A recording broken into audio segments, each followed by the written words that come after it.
Good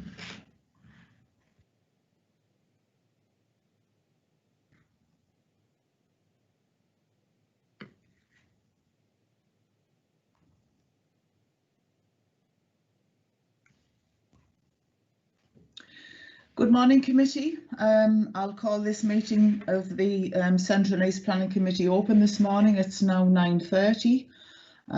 Thank you very much, those in attendance.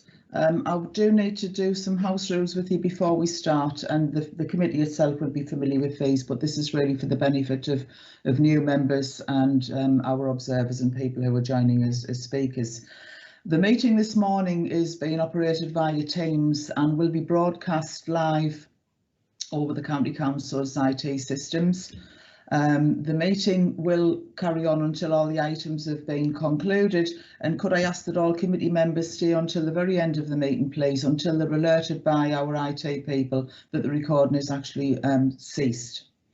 Unless obviously you need to go for whatever reason, and then you will indicate to me that that's the case. We are using the chat function to indicate if anybody would like to speak. You can find that on the toolbar at the top of your screen.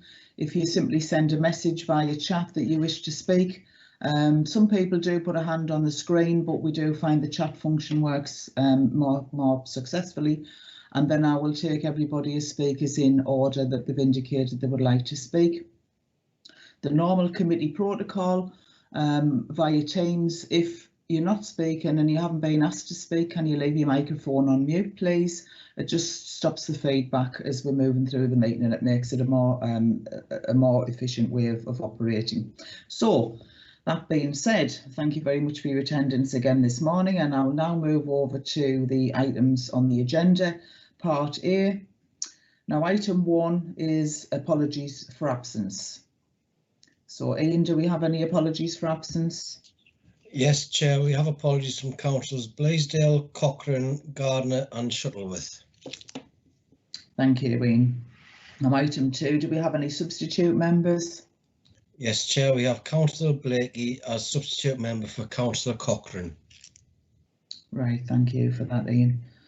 So now, members, will move over to item 3, which are the minutes of the meeting which was held last month on the 8th of September. And I know you don't get these as hard copies now, but these are pages 3 to 32 on the document that you will have been sent. And I don't propose to go through them page by page, but I'm asking now if any members have any items which they wish to ask for an amendment. Can you indicate now?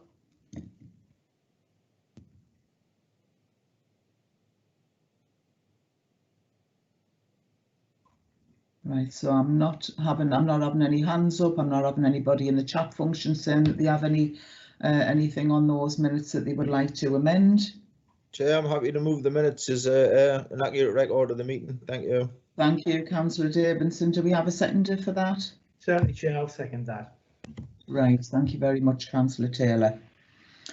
So we'll move over to item 4, declarations of interest on these items on the agenda. Does anybody on the committee have any declarations of interest?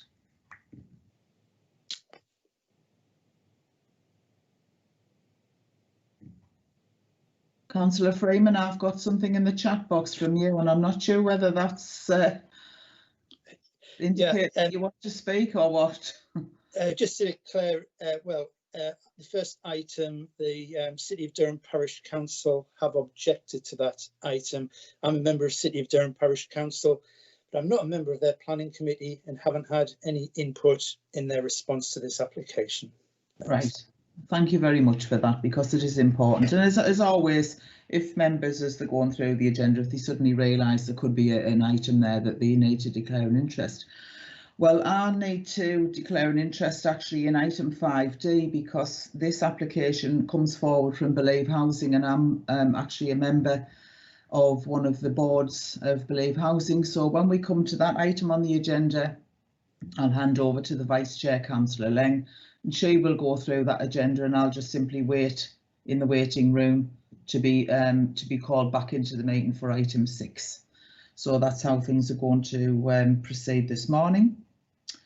So item 5, we're over now to the applications to be determined. Now, normally at this point, I introduce the committee to what I always call the people who would have been on the top table had we been in the council chamber.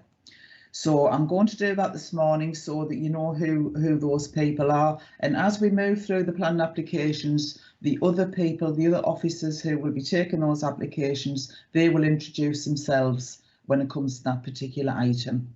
So if we can start now, and I'm thinking about who would have been on my right hand side on the top table. So Ian, if you can introduce yourself, please. Good morning, Chair. Ian Croft, Senior Democratic Services Officer. Thank you, Ian, and you're my right hand man this morning, keeping me right during this agenda. Do we have Martin with us? Do we have Martin Tyndale? Yes, Chair, Martin Tyndall, Committee Services Officer. Right, and Martin, you're the one doing the minutes this morning for the committee meeting, and you will also, will it be you who will be keeping the speakers right with the timekeeping? Yes, Chair, I'll keep an eye on the time for the speakers. Right, okay, thank you, Martin. So then next to me, I would normally have Neil Carter. Neil, are you there? Yes, morning, Chair. Neil Carter. I'm the solicitor to the committee. Thank you, Neil. Nice to see you. And then on this side, I would have Sarah Eldridge, Senior Planning Officer. Sarah, are you with us? Yes, morning, Chair. Thank you. Sarah Eldridge, the Planning Area Team Leader. Right, thank you for that, Sarah.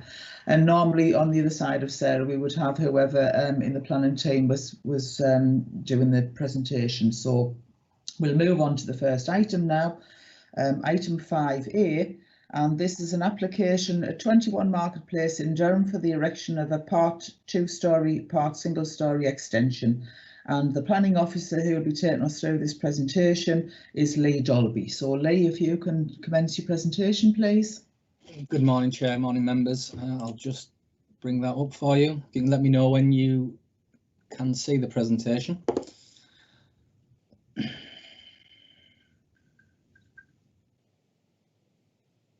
It's on the screens now, Lee. Okay, I will just warn you, Chair, I have had a few connection issues this morning, so I'm hoping everything's going to be okay, but just in case something happens, just to give you that warning from the outset. Morning members, and thank you. This proposal seeks planning and listed building consent for the erection of a part 2-storey, part 1-storey extension to the rear. It will form a single self-contained 5-bedroom student accommodation across the 1st and 2nd floor, along with additional retail space, storage area and welfare facilities to the ground floor. The application is located within the marketplace within the centre of Durham, as we can see on the aerial photograph and the location plan. The proposal does not intend to alter the external facade or the existing front facade of the building onto the marketplace, and it will utilise the existing access points to the front for both the retail and the upper floor residential units. It's noted that there is already existing residential units within the building. This is simply an additional one to that. The existing building the existing rear of the site consists of modern 20th century extensions, and which slowly slopes down towards the river, where there are a number of derelict garages, as can be seen in this photograph. It's noted, however, that the rear portion of the site is currently under redevelopment from a previously approved scheme, which aims to resolve this dereliction issue at the rear, but will also serve to screen this proposed development from the back of Silver Street. For members' attention is a picture of what was previously approved at the rear of the site. So directly behind that is the application site. The site is also visible from the opposite side of the river. This photograph is taken from Riverside Walk, and you can see the rear of the application site there, bounded by the red hashes. It is also visible, or the roof line of the application site is visible from Milburn Gate Bridge. You can just see there that the hash lines across the top is the ridge line of the application site. So if I can just take members through the plans. This is the existing site plan as we are, so you can see the main building at the front of the site with the extensions there to the rear.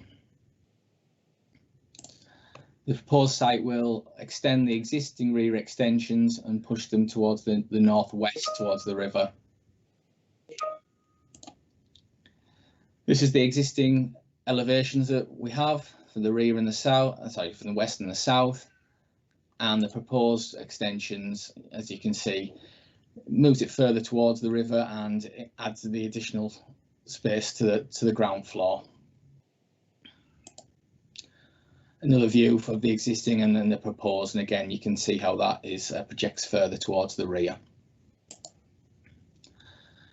Just a quick overview of the floor plans. So on the left hand side you can see the ground floor plan, which provides the additional retail, storage and welfare facilities.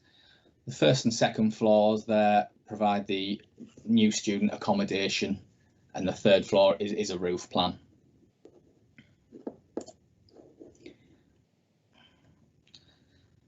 I'll just move on to the correspondence, Chair. So we've received one objection, which has been received from the Parish Council in relation to the impacts of the proposal on the World Heritage Site and the conservation area and the addition of a new student unit. I will draw members' attention that there is an error in your report. In the comments of the Parish Council at paragraph 50, unfortunately they were listed in the public responses section as opposed to the statutory responses section, which would have been in the correct place. Whilst it is regrettable, it's not considered to have prejudiced their submission to the application.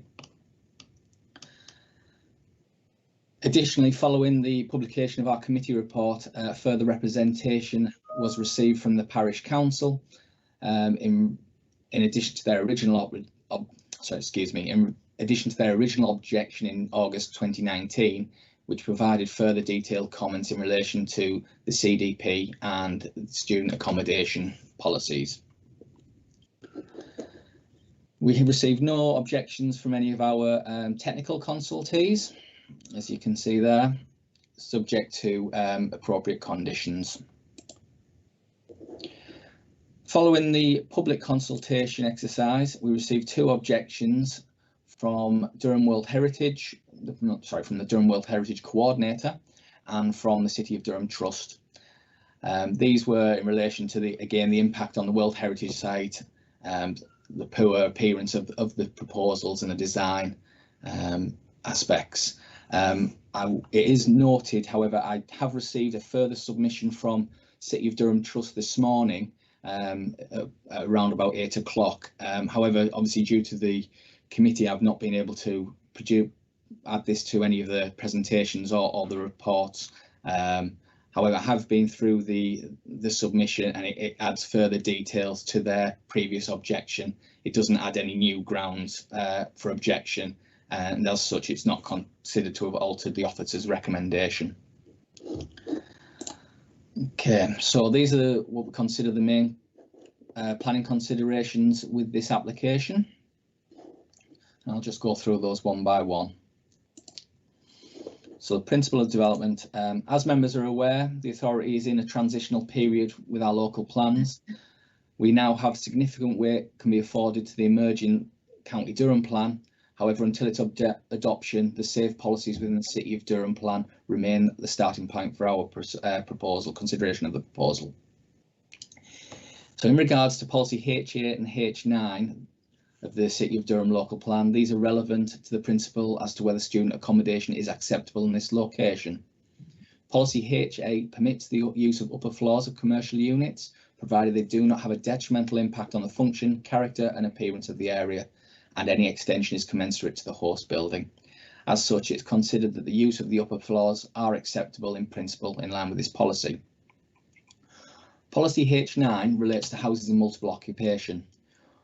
Although this is in the context of the subdivision or conversion of existing dwellings and does permit the use of as HMO, provided it does not impact the amenity and character of the area. As this proposal, as the upper floors of the premises are already in use as a HMO, it is not considered that policy H9 is wholly relevant, although it is not considered that the proposal would have a detrimental impact on the amenity and character of the area, and as such it would have been acceptable in principle with H9. So I'll move on to the Council's interim student policy. The interim student policy is relevant in this application. However, the interim policy does have less weight than the SAVE policies within the City of Durham plan and has been given weight similar to a supplementary planning document by planning inspectorates. In regards to the interim council policy, the records show that 66.7% of properties are currently occupied as student-let accommodation. Whilst this exceeds the 10% threshold in the interim policy, the site is situated within a commercial heart of the city, an area that was characterised predominantly by commercial uses. As such, the introduction of an additional HMO to the upper floors of an existing unit is not considered to have an unacceptable or fundamental impact upon the character of the surrounding area. Furthermore, in light of various planning appeal decisions on similar issues, planning inspectors have indicated that a concentration of 61.8% or above is deemed to be the point at which the area is already imbalanced, and as such the local planning authority has adopted this figure as the upper threshold, that a further student accommodation will not create a further detrimental harm in line with point E of the interim policy. Officers are aware of the recent appeal decision where an inspector dismissed an appeal where the figure was at 68.9. However, the 61.8% threshold was accepted following numerous appeal decisions over a period of time, and as such this remains the LPA's figure in consideration of applications of this nature.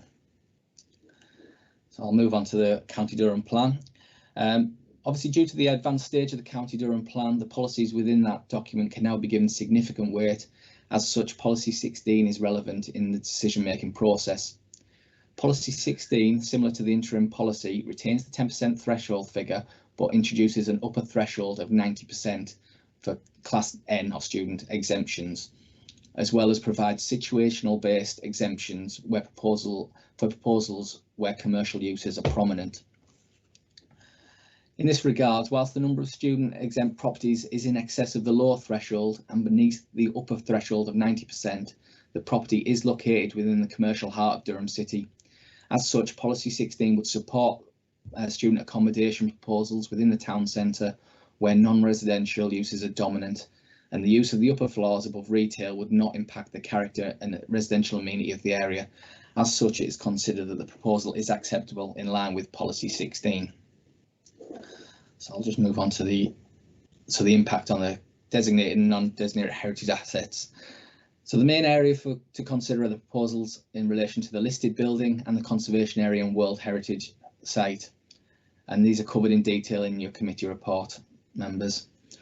However, the main policy considerations are policies E21, 22 and 23 of the Saved City of Durham Plan, policy H2 of the draft neighbourhood plan for the City of Durham, and policy 45 of the emerging County Durham Plan.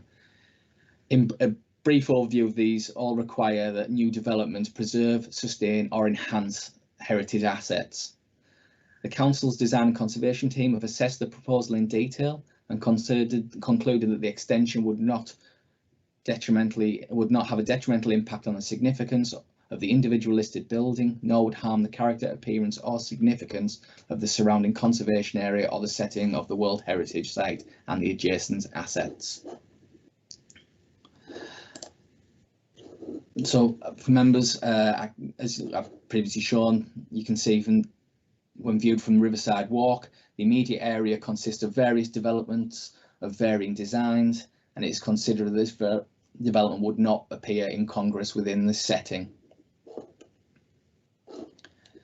Additionally, when the site is viewed from Milburn Gate Bridge, the extensions would not be visible due to the existing built environment, and therefore it's not considered would have an impact on the view towards the World Heritage Site in the background.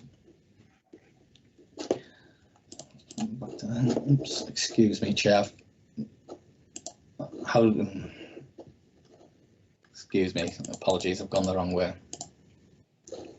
So I've just moved on to the impact upon residential development.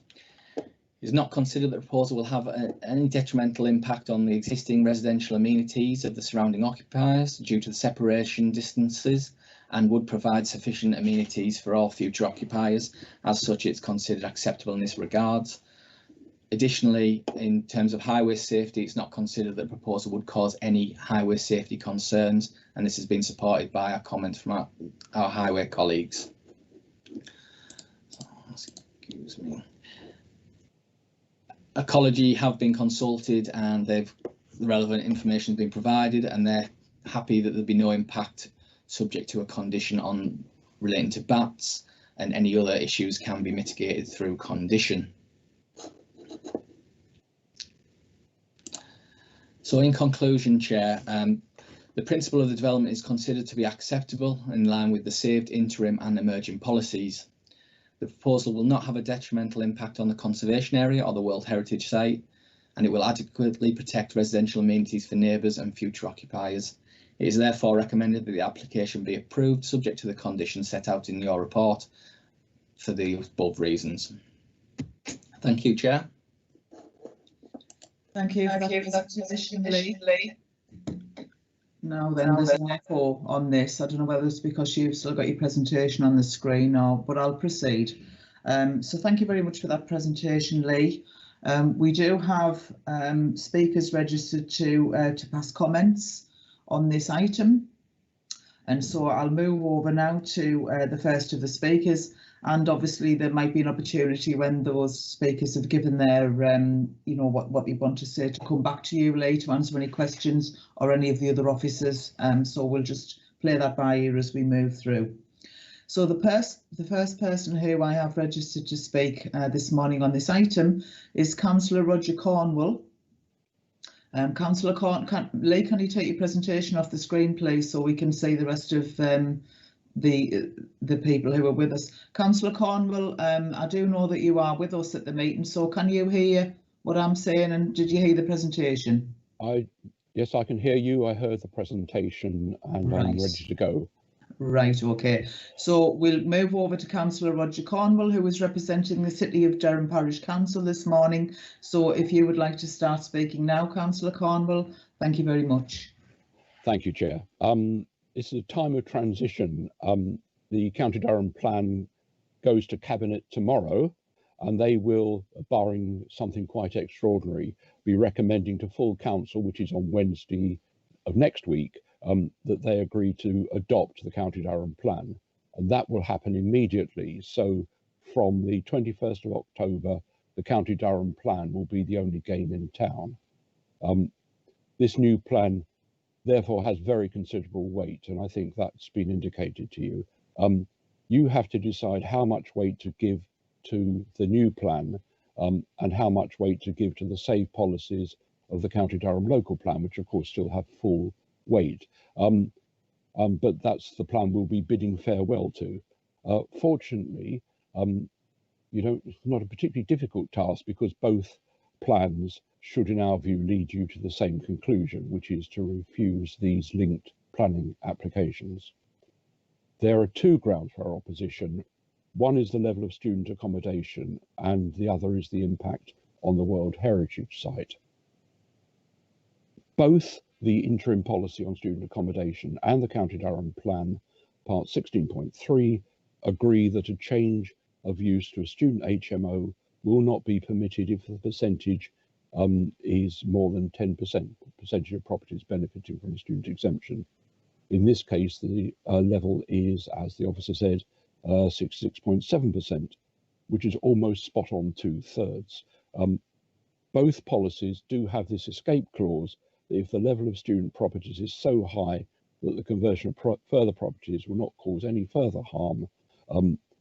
Where they differ is that the interim policy doesn't put a figure on this, and has been left to a series of appeals where different inspectors have allowed or disallowed various figures, and the new County Durham plan sets it at 90%.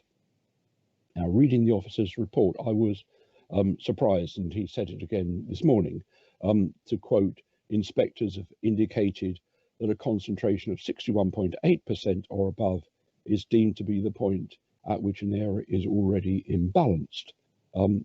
Now, you may well recall back in January, this committee considered that same argument in relation to a property at 29 Lawson Terrace. And at at that point, the HMO percentage was 68.9%, which is slightly more than the figure you're considering this morning. And you considered that, and you felt that you should refuse that application in Lawson Terrace, and you did. That was then appealed, and the decision of this committee was upheld at appeal. In the current case, the HMO percentage, as I said, is slightly lower, which means that 1/3 of the relevant properties are not let to students. There are 29 properties in Clements Wharf, which is in Back Silver Street, overlooking the river. And these lie between 50 and 75 metres from the application site, and they'll be affected by this development. In our view, you cannot say that a site where 1/3 of the properties are not let to students is beyond saving. And inspectors' decisions will vary according to the circumstances of individual cases. It was to counter this uncertainty that Clause H of the County Durham Plan Policy 16.3 was introduced, and it quantifies that level at 90%. And the reason for this modification, which was required by the inspector, it wasn't in the original draft of the plan, was, and I quote, to make the policy effective by quantifying the point at which an exception to the 10% threshold can be considered alongside other factors in the policy. 1 minute remaining. Thank you. The interim policy has a standing of less, as was said, less than the outgoing local plan. Planning inspectors have said its weight is like a supplementary planning document. In our view, the certainty of the County Durham plan and the fact its full adoption is only 8 days away outweighs the interim policy. Your reason for refusal would be policy 16.3 of the County Durham plan. Both approaches lead to refusal. Turning very rapidly to the impact this development has on the World Heritage Site, very fortunate Michael Hurlow is following me. He's a qualified landscape architect and a specialist in historic buildings, and he can speak far better than I can on this, and we share everything he said. I would just point out, as you time me out, that the neighbourhood plan also has relevant policies, and these are H1, H2, H4 and D6 in the City of Durham neighbourhood plan, which has now had a decision notice and carries almost as much weight as if it had been to referendum. I hope I haven't outstayed my welcome, and I urge you to refuse this on both grounds. Thank you. Thank you for that, Councillor Cornwell. As always, you raised some very interesting points for the committee to consider. Now, Lee, at this point, would you like me to come back to you, or should we go through the next couple of speakers and then come back to you? I'm happy it was just one point. Well, I think there's one point I'd like to come back on. Right, okay, we do that now. Well, it's probably better if we do it all as one, Chair, just to I'll sum it all together. But there is just one point. Thank you. Right, okay, we'll do that. So now we'll move on to the local member for this ward is Councillor Richard Ormerod, who is with us this morning. So Councillor Ormerod, you don't actually have a time limit on your speaking, but I do know that local members are always very mindful about the amount of work we need to get through in the committee, so I'm sure you've prepared something relevant. So if I can move over to Councillor Ormerod now, please. Yes, thank you, Chair. Can everyone hear me? Okay. Thank you for the opportunity to speak. I won't keep you long. I don't do long speeches. I asked for this to go to committee some time ago now. It was I got a bit of a surprise when this came back. Actually, I thought it had disappeared. But anyway, I'm glad I did, because I think it's right that the issues here get an airing in public, and that the sort of issues that Councillor Roger Cornwell's already talked about get heard. My main concern here as local member is the view of the World Heritage Site from Riverside Walk. I'm very concerned that is going to be adversely impacted by this. We've just got the Riverside back, the people of Durham. And the Riverside Walk is a splendid place for viewing the World Heritage Site, and I am concerned that this certainly does nothing to improve that view, and quite possibly is detrimental to it. And that's all I want to say. Thank you, Chair. Thank you, Councillor Ormerod. I'm sure we afford all our local members as long as they would like to speak, and if you've said everything that you'd like to say, that's absolutely fine. So now we'll move on to Mr. Michael Hurlow, who is speaking in objection to the decision made on this planning application, and Mr. Hurlow is speaking on behalf of the City of Durham Trust. So, Mr. Hurlow, are you ready to join the meeting? Yes, I'm ready. Everyone hear me? Can you hear me okay? Yes? Everybody's nodding, so I think you're okay to go. Thank you. Thank you very much. Well, as mentioned, I'm a trustee with the City of Durham Trust, and I'm speaking to our objection, which is based on the negative impact on the panoramic view as you look towards the World Heritage Site, the impact on the conservation area, and also the setting and rear of the listed building. We also incidentally support the objection of the parish council in terms of the student accommodation. The front and rear of the building are actually showing poor signs of maintenance already. If you look at the frontage, and that's shown on the photographs of the planning officer, that the shop front is one of the worst in the marketplace. It is very discordant, and also the maintenance and painting of the upper levels and treatment of the chimneys is not very good. This also applies to the rear. The rear, what looks like the original building, is painted, and there's at least two different sorts of discordant windows on that, so it's not showing very well at the present time. The condition of the rear has been looked at, and obviously it is an eyesore at the moment, but as noted, there is a development supposed to be coming in. But it's worth going back to the fact that it was actually approved in 2015, and the partial demolition of the garage has actually made it a lot worse. So we may be waiting a rather long time with a clear view of whatever ensues from this application. Worth noting is that the trees that you can see are pretty much all at threat, first by the development proposed lower, and also the fact that actually trees are protruding and close to the retaining walls on either side on the properties adjacent to this one. So there's a good chance, if it was looked at sensibly, we would lose pretty much all of those trees that's currently soften the rears of the buildings. Another fact is that the buildings that show onto the riverside at the backs of Sadler Street and Silver Street often had a double frontage. They're often designed to be looked at from the riverside as well as from the street side, and you can see that some effort has been made in this area on the immediate properties adjacent to actually design them well. The new extensions adjacent, the back of Smith's, have been designed very well, step down the hillside. The earlier extension, the back of Lloyd's, is pretty appropriate, quite well detailed and so on, and obviously very much contrasting with the existing extensions on this building.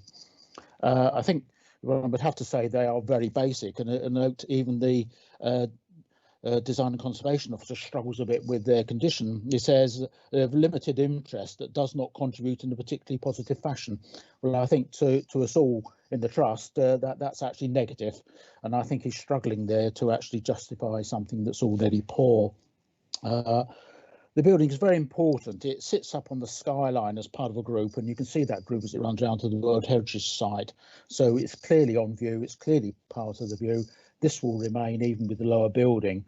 There is obviously importance for the conservation at the moment in terms of the view of the back of the building. We can't be sure how that is going to be obscured or not from back Silver Street, because nobody's shown the sections through or a view of that. It even misses on this application the retaining wall that the new extension sits on top of. So it is pretty limited and very basic. There are concerns with what's called the outstanding universal value of the World Heritage Site, and the statement of that, which actually deals with integrity, authenticity and protection. And it does seem that emerging on the horizon is some concern from ICOMOS. ICOMOS is the body that informs UNESCO, who control World Heritage Sites, about the potential impact on buildings in Durham. So it's worth noting that such impacts on a small building like this can be cumulative and can be registered up with other negative impacts. 1 minute remaining. Thank you. It's worth noting that the current extension actually just simply extends the existing style of the current extensions, and basically they're poor, so therefore the extension is also poor and makes it much more apparent. So it's going to sit in a very uncomfortable relationship in the skyline against the two adjacent properties which are slightly better. We had no option but to object, and we feel that this is actually supported by a range of the policies in both the saved policies, which are about to disappear, but also the neighbourhood plan and the County Durham plan. It is possible to see an extension at the back working, but it would have to be considerably better designed than the current one. It really is just too plain, too poor, and does nothing to the situation. It's the kind of thing that you might expect, say, at the back of a smaller terraced extension down in the terraced areas for a student accommodation property. That's the end of the presentation. Thank you very much. Thank you for that information, Mr. Hurlow. Again, you've given some interesting points for the council to consider. So now we'll move over to the statement, which is going to be read out by Ian Croft, which is on behalf of Mr. Terry Palmer, who is the applicant. So Ian, if you can go ahead and read the statement now, please. Thank you, Chair. The statement is thus. The proposed extension provides more usable retail space for storage and welfare facilities compared to the awkward series of small spaces contained within the upper floors of the building. The additional student accommodation is simply an extension to the current accommodation, which covers all upper floors of the building. With regards to the objections raised regarding the negative impact on the World Heritage Site, we would point out that the site to the rear of numbers 19 to 23 Marketplace is the subject of a planning permission for a 53-bed, 5-storey student accommodation block, which will completely obstruct any views to the rear extension to number 21 Marketplace. Thank you. Thank you for that information, Ian. At this point, I'm going to go back to Lee Dolby. So Lee, if you'd like to come in with any points and bring in any other officers that you feel relevant. Thank you, Chair. There's just a few points. I'll start with Councillor Ormerod. I appreciate it has been some time since the application was originally submitted. This was the application was submitted at a time period when they were unable to carry out BAT surveys, and then obviously they had to wait until the spring, summer of this year, and when they could carry out the BAT survey, which is what's led to the sort of lengthy period that's taken to come before committee. But obviously that's a necessary we must go through. Just moving on to Mr. Cornwell's comments. In paragraph 65 of the committee report, it does talk about the exemption that is provided to areas within the town centre. So paragraph 5.170 of the Emerging County Durham Plan does provide an exemption for student accommodation to upper floors where there is a predominant, or where non-residential uses are dominant, provided it does not impact the character and residential amenity of the area. So the threshold figures, there is an exemption there for where they are in city and town centres. In terms of comment from Mr. Hurlow, just in relation to the site at the back, that has now commenced for members' attention, and it is currently being monitored by our compliance and monitoring team to ensure that it is going ahead appropriately. I just turn to Lee Hall to see whether our design and conservation officer, to see whether he wants to come in terms of providing a bit more assessment on Mr. Hurlow's comments. Yeah, thanks, Lee. Can I just ask that Lee pulls up the photograph that he used in his presentation of the view to the side from Riverwalk? I just think that'll be a bit easier to talk through in terms of what I was thinking.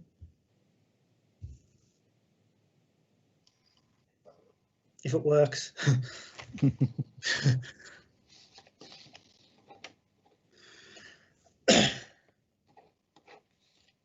Thanks. So following a walk around the site, this is the only view in which the site can be seen in relation to the World Heritage Site, which is to the right hand side, which is approximately 115 metres. Obviously in between the development proposal and the World Heritage Site, you've got trees like Michael pointed out, and a lot of existing built development. So this shows that the extension sits within a dense area of backland development of mainly 20th century that cascades down to the riverside. As you can see, it's very fragmented, very varied in terms of scale, mass and design, materials, or there are some kind of cohesive elements. And like Michael said again, some are better than others. I'd also point out that while in my original comments I didn't say the existing extension was positive, this doesn't mean that it's particularly negative as well. And I think it kind of sits more neutrally in that view. So the proposal would increase its scale and massing, but it would not be an excessive increase, and it wouldn't automatically draw kind of undue attention or prominence to the extension in that view. Like Michael said again, the form design follows the existing, and therefore we think it will have a neutral impact. And neutral means conserving and sustaining significance and setting. I think that view actually shows the fact that even if it's increased in scale, it wouldn't challenge or compete for attention with the cathedral and castle, and it wouldn't look unsightly or detract from kind of the public's visual experience of the World Heritage Site monuments. So while it would impact within its setting, it wouldn't necessarily be a harmful impact.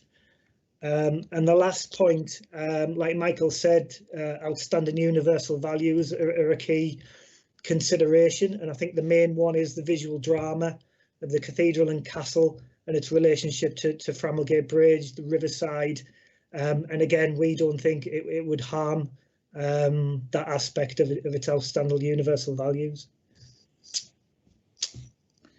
Thank you for that additional information there, Lee. And at this point, if you can remove the picture from the screen now, Lee, thank you. At this point, we'll move over to the committee, but can I just remind everybody that your microphones need to be on mute unless you are actually speaking. So thank you for that, because I was picking up there that several people didn't have the microphones on mute and they weren't speaking. So we'll now move over to the committee for their deliberations. And committee, if you I'll remind you that you need to indicate using the chat function if you would like to speak. So over to the committee now, please, for your deliberations.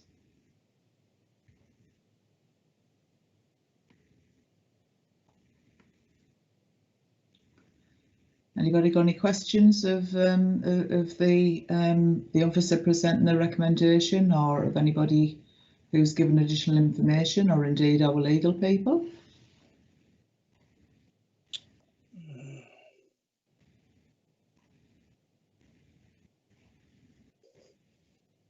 Councillor Freeman, you've indicated you'd like to speak. Yeah, thank you. Like most of the previous speakers, I do have some concerns about this application. I agree that what we have at the rear of this property is a very poor extension, and what we're proposing is to add to a very poor extension. That does not seem fitting for Durham City Centre, doesn't seem fitting for views of the World Heritage Site, which, as Councillor Ormerod said, are now far more visible because of what's happened at the Riverwalk development. So I'm not convinced that this is doing anything for our conservation area. It's certainly not enhancing it. In many ways, it's detrimental. I'm also concerned that there are trees at the rear of the property which are having some sort of beneficial effect in hiding the rear of this property, but we've heard that those trees may well be threatened. Obviously, if we lose those, that the extension would be even more visible than it would be with good tree coverage. I haven't seen evidence that this new 55-bed student development lower down the hill is going to be built.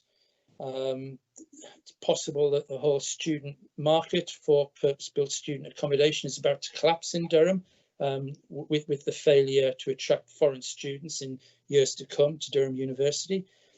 On the conservation area, I really can't see that this is doing anything for that, and it's detrimental. On student accommodation, we've heard that clearly this breaches the 10%. My view is that although the county council have got this 61.9% figure that they're standing by, a government inspector has decided that that figure is simply not suitable for Durham, because that figure is now being replaced by 90% in the County Durham plan. So I don't think it's sustainable for us to hide behind this 61.9% figure when clearly an inspector has already said this figure is no good. It's no good for Durham. So the figure that I think we've been presented with is something like 66%. So even if we accepted the 61 figure, we've also heard from Councillor Cornwell that an appeal has recently been won by the county council when we did refuse an application elsewhere in Durham that was higher than that 61.9% figure. So I do think we have grounds to refuse this application on the breaching the interim policy on student accommodation. And I would also highlight that we can't just claim that this area is, because it's commercial, somehow that doesn't matter in terms of residents. There is a block of flats at the rear of the property where this extension is going to be, Clements Wharf, and they are residential properties. There are residential properties there. People live there all year round. They're not just all students. So in my view, this is as much a residential area as anywhere else in our city. So I do have those concerns, but I'd also like to hear from our planning officers about any weight that we can put on the new neighbourhood plan, because I don't think we've heard much about that, and we've heard that that we can now put a lot of weight on those policies. We are going to go to referendum on those policies in May, but I think government have issued some sort of guidance that says we can also consider any policies in there in terms of helping us make a decision today. So that's it. Thank you. Thank you, Councillor Frame. And I'm not sure whether you're asking to have some guidance from one of the officers there. We did have a presentation ahead of the meeting which clarified the situation as regards these incoming plans. We do have other people wishing to speak at the moment, so we'll perhaps come back to that point. Councillor Mark Davidson, you've indicated you'd like to speak. Thanks, Chair. I was just trying to get some clarification about the tree situation, really. A few of the objectors have mentioned these trees. Just obviously, we've been round the back of there, because I remember when we went to have a look at that new student accommodation that they're talking about not getting built yet, and it's not exactly the most lovely area of Durham. But can we ask one of the officers to explain about the trees? Have they got any TPOs on? Are they sort of stuck right onto this site? Because I couldn't really get the full picture from the photographs they had up. It was one of those where you could have done with a site visit, really, but obviously we can't. Okay, thanks, Chair. Yeah, thank you, Councillor Jameson. Lee, can you come in with the information about those trees, please? Just like the opportunity to just double check it before I say anything, Chair, if that's okay. I just want to double check on the plans for my own record, and then I'll come back. Is that okay? Yes, I'll move on to the next speaker. It may well be with similar points. So, Councillor Paul Taylor, you've indicated you'd like to speak. I have, Chair. Thank you so much. I want to be as succinct as I can on this one. There's been a lot said, and a great deal I agree with. Practically all of it, actually, what I've heard from people who care very much about Durham, as we all do. I think I just want to make this point, I am so disappointed to see this. I think the term was used, not necessarily a detrimental impact. I don't want any detrimental impact, and I think nowhere near. I want the city enhanced and improved. It's a World Heritage Site, and that view is a wonderful view across from River Walk.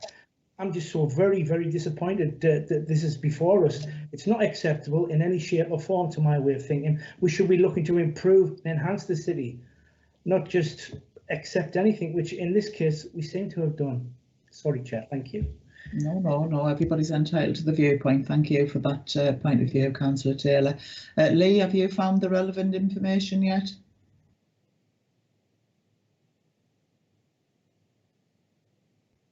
No? Yes?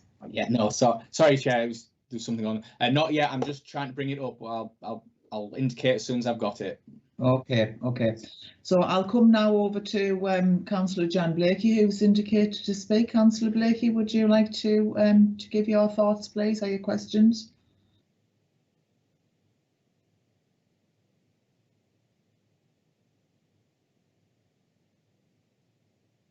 Is Councillor Blakey still there?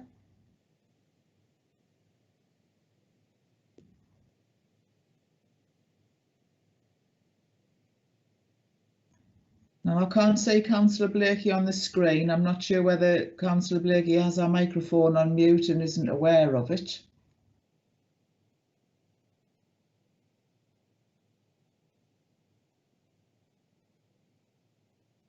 So I'm not quite sure what we're going to do in this instance. We'll perhaps have to come back there. Or Jake, is there anything that you think you could suggest? We've got Councillor Blakey who's indicated to speak, but I'm not able to get in touch.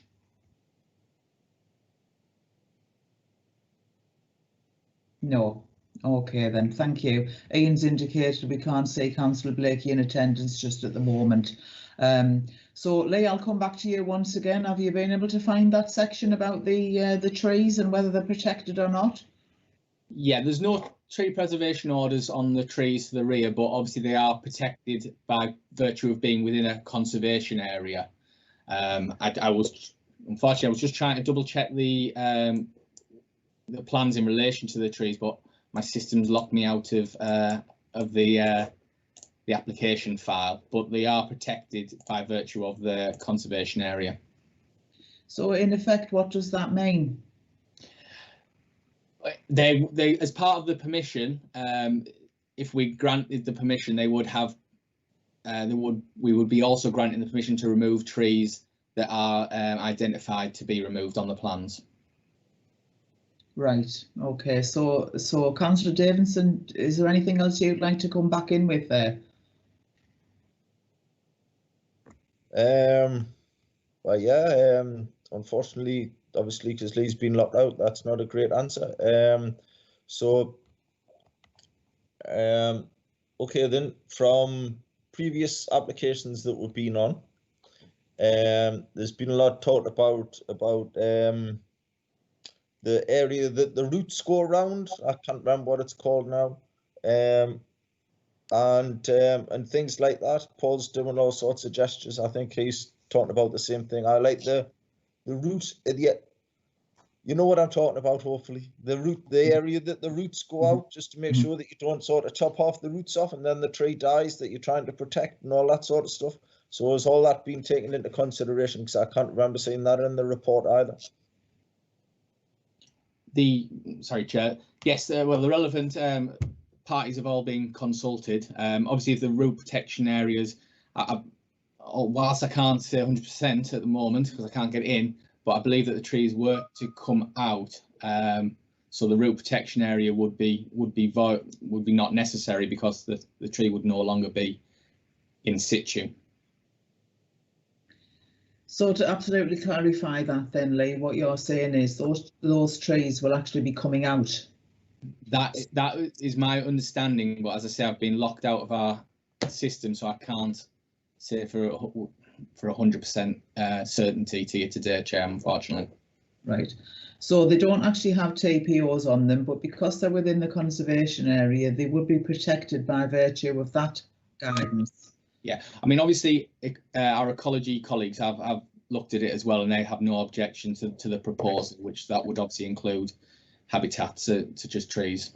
Right, okay. To assist matters here, I'm going to move over to Sarah Eldridge. I think Sarah might have some information which would help. So Sarah, over to you. Yes, Chair. I mean, I've just managed to get into the file that Lee's not been able to get into. There's actually not trees shown on the proposed site plan. So when I've gone onto the application form to check, there is a section on the application form that relates to trees and hedges, and they've actually identified that there aren't any trees or hedges within that red line boundary, and therefore there's no trees or hedges that will be influenced or affected by the development. Right, I think that's probably so. Councillor Davidson, does that answer the question that you had originally? Yeah, sort of, but I'm still confused because obviously I'm not on the site. I haven't been to the site for 5 years, but I can't understand why people are bringing up trees if there isn't any trees. Yes, I see your point. Yes, trees were mentioned where there are no trees in this site. I do see your point of want to clarify that. So thank you. I'll move over now to Councillor Jan Blakey, who has rejoined the meeting. So Councillor Blakey, you indicated you'd like to speak.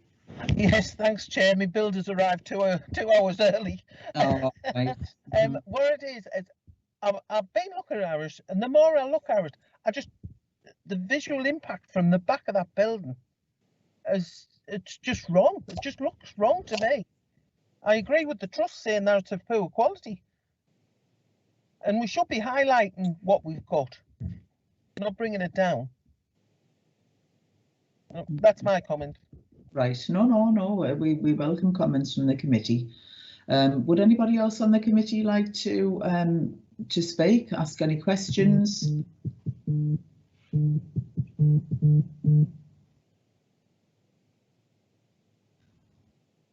I've no indications from anybody on the committee that anybody would like to further explore this application or ask any more questions. So at this point, I'm going to ask the committee if anybody has any motions or recommendations they'd like to put forward.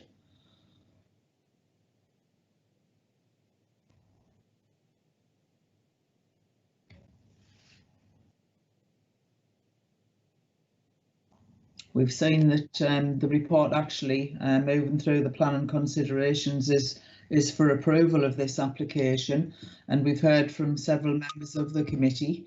However, we do need to come to some decision about this application. Councillor Freeman, you've indicated you'd like to speak. Yeah, as we've sort of finished the debate, obviously we do need to make a decision, and I would like to propose refusing this application. I mean, do I need to go through the grounds for that now, or do we proceed with that vote? I can't remember.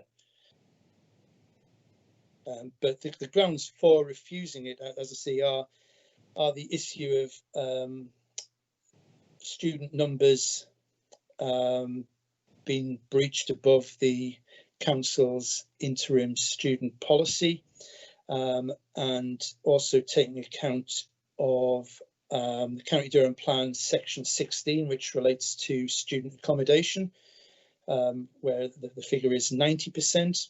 And I'd also like to quote, I mean, I have written these down, so I can't totally verify that these are the exact policies that we should be refusing, but E3, E6 and E27 of the City of Durham local plan, which is on the conservation area, 44 and 45 of the County Durham plan, and the Durham City Neighbourhood Plan, H1, H2, H4 and D6. But as I say, I can't really elaborate on that because I've only written them down on a piece of paper and can't refer to the actual policies themselves. Yes. Okay, Councillor Freeman. Now we do have Neil Carter wanting to come in, but before we do that, we need to know whether we've got a seconder for that motion. And on the screen, in order of people who contacted, I'm going to go to Councillor Taylor. So, Councillor Taylor, do you want to speak? You're on mute. You're on mute, Paul. You need to take the mute button off. There we go. Try my best, we've got it. Sorry, Chair. What I said was thank you, first of all, for coming to me. I wasn't expecting that, but I will formally second Councillor Freeman for all the reasons he gave, and H8 for the character and appearance of the city. We're looking to improve and enhance and make our city better, not stick with the same old, as we've said, bland facades, which doesn't have a detrimental effect, not necessarily has a detrimental effect. I think it does. We should look to improve our city. So I would add H8, if I may, to Councillor Freeman's list of relevant policies. Thank you. Right, thank you. I do have another councillor who's indicated by putting the hand up on the screen rather than using the RTS in the chat function. But before I speak to that councillor, I will go over to Neil Carter. So Neil, would you like to come in now? Thank you, Chair. It was just to clarify about some of the policy context, I think, and if I may, I'd like to hand over to Zoe Lewin in a second. So we've heard about the differences between what's in the interim student accommodation policy and in policy 16 of the County Durham plan. I think the main difference that's been brought to members' attention by the speakers on this application is the upper threshold limit beyond which it's said that the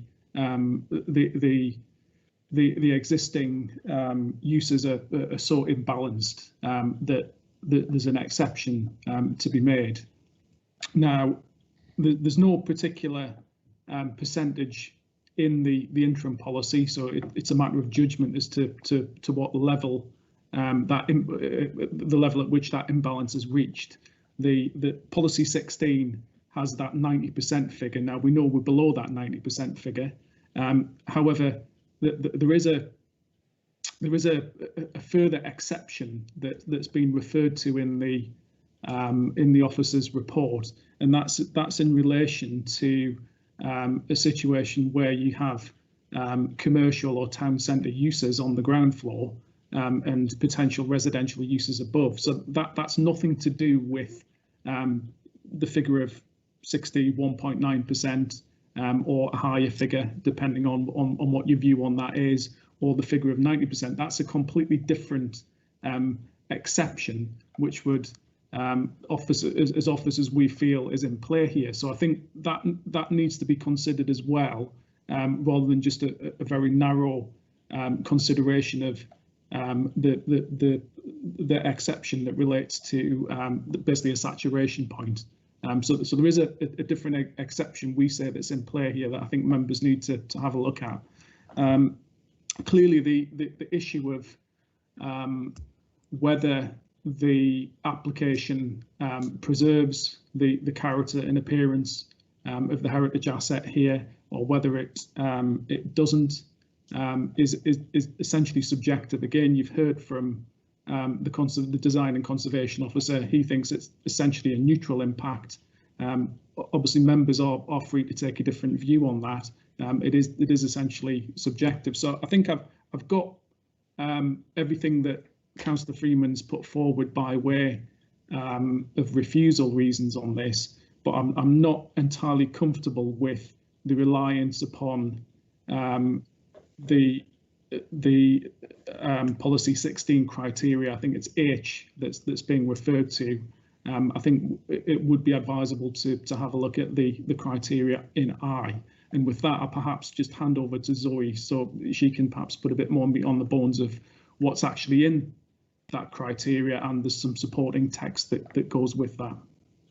Okay, right. Zoe, can we have you back into the meeting, please, for your perusal of these recommendations? Thank you, Chair. Yes, just as by way of introduction, my name is Zoe Lewin. I'm a Senior Spatial Policy Officer in the Spatial Policy team.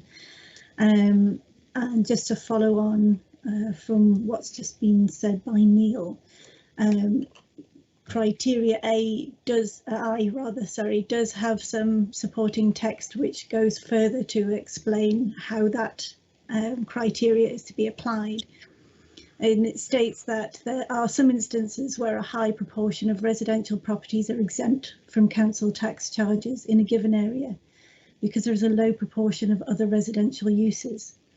An example of this would be in a town centre location where other uses are dominant and a small number of Class N exemptions equate to a large proportion. In such circumstances, an HMO use may be appropriate, for instance, in an upstairs flat above a retail unit. Such an approach would not impact upon the character of residential areas or the amenity of residents.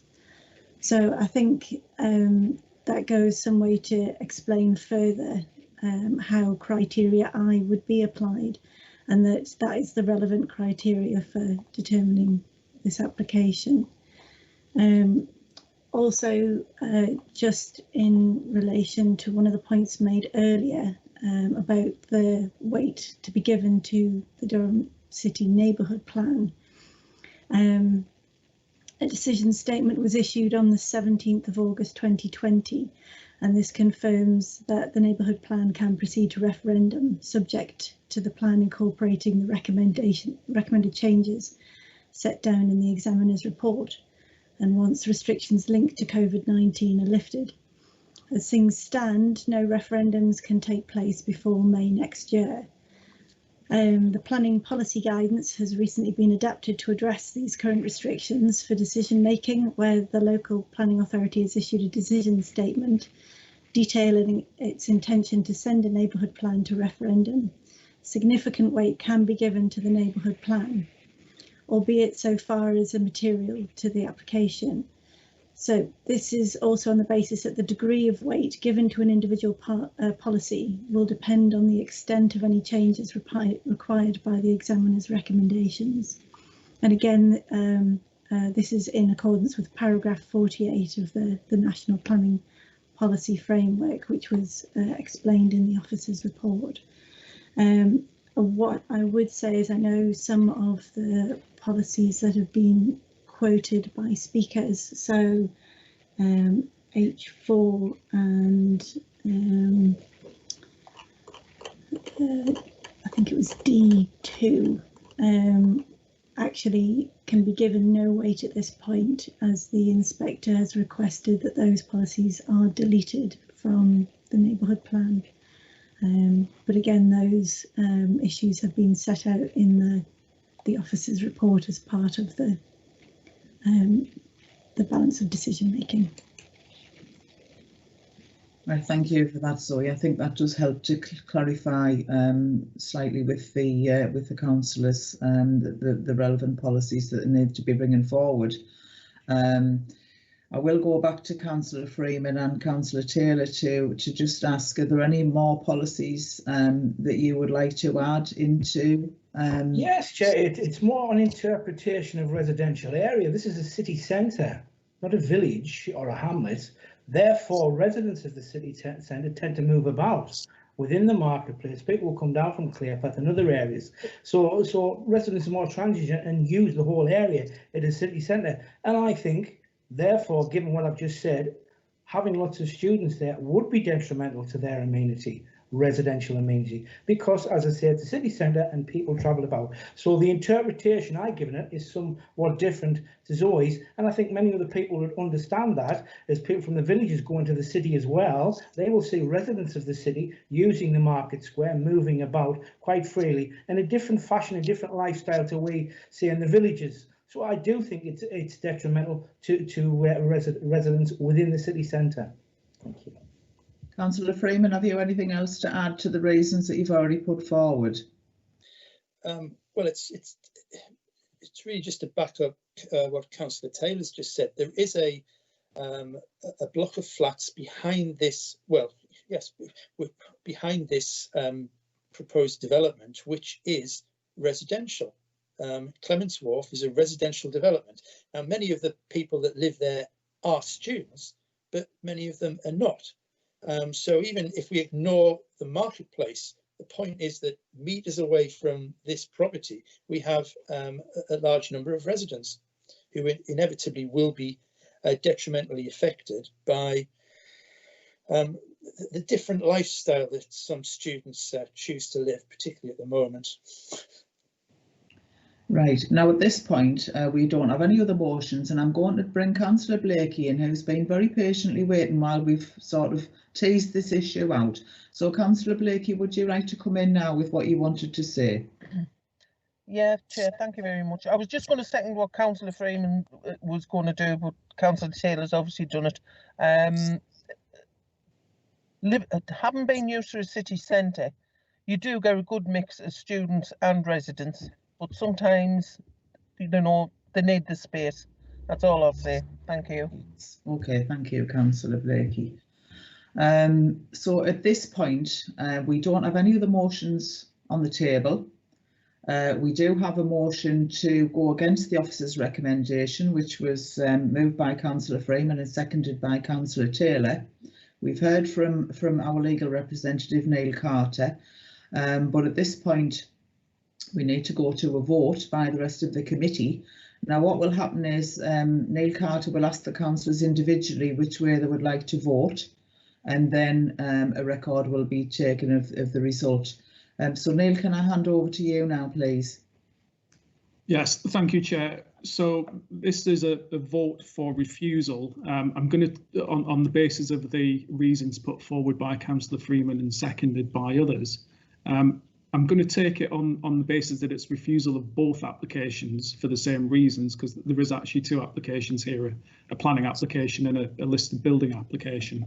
So I'm going to take it as one vote for both applications here. And I'll come to each member in turn alphabetically and ask if you're for or against. If you could indicate one way or the other, or indeed if you wish to abstain, if you just let me know. So I'll start with Councillor Blakey. Against. For or against? Against. Against. No, for, sorry. For. Sorry. Okay. I apologise.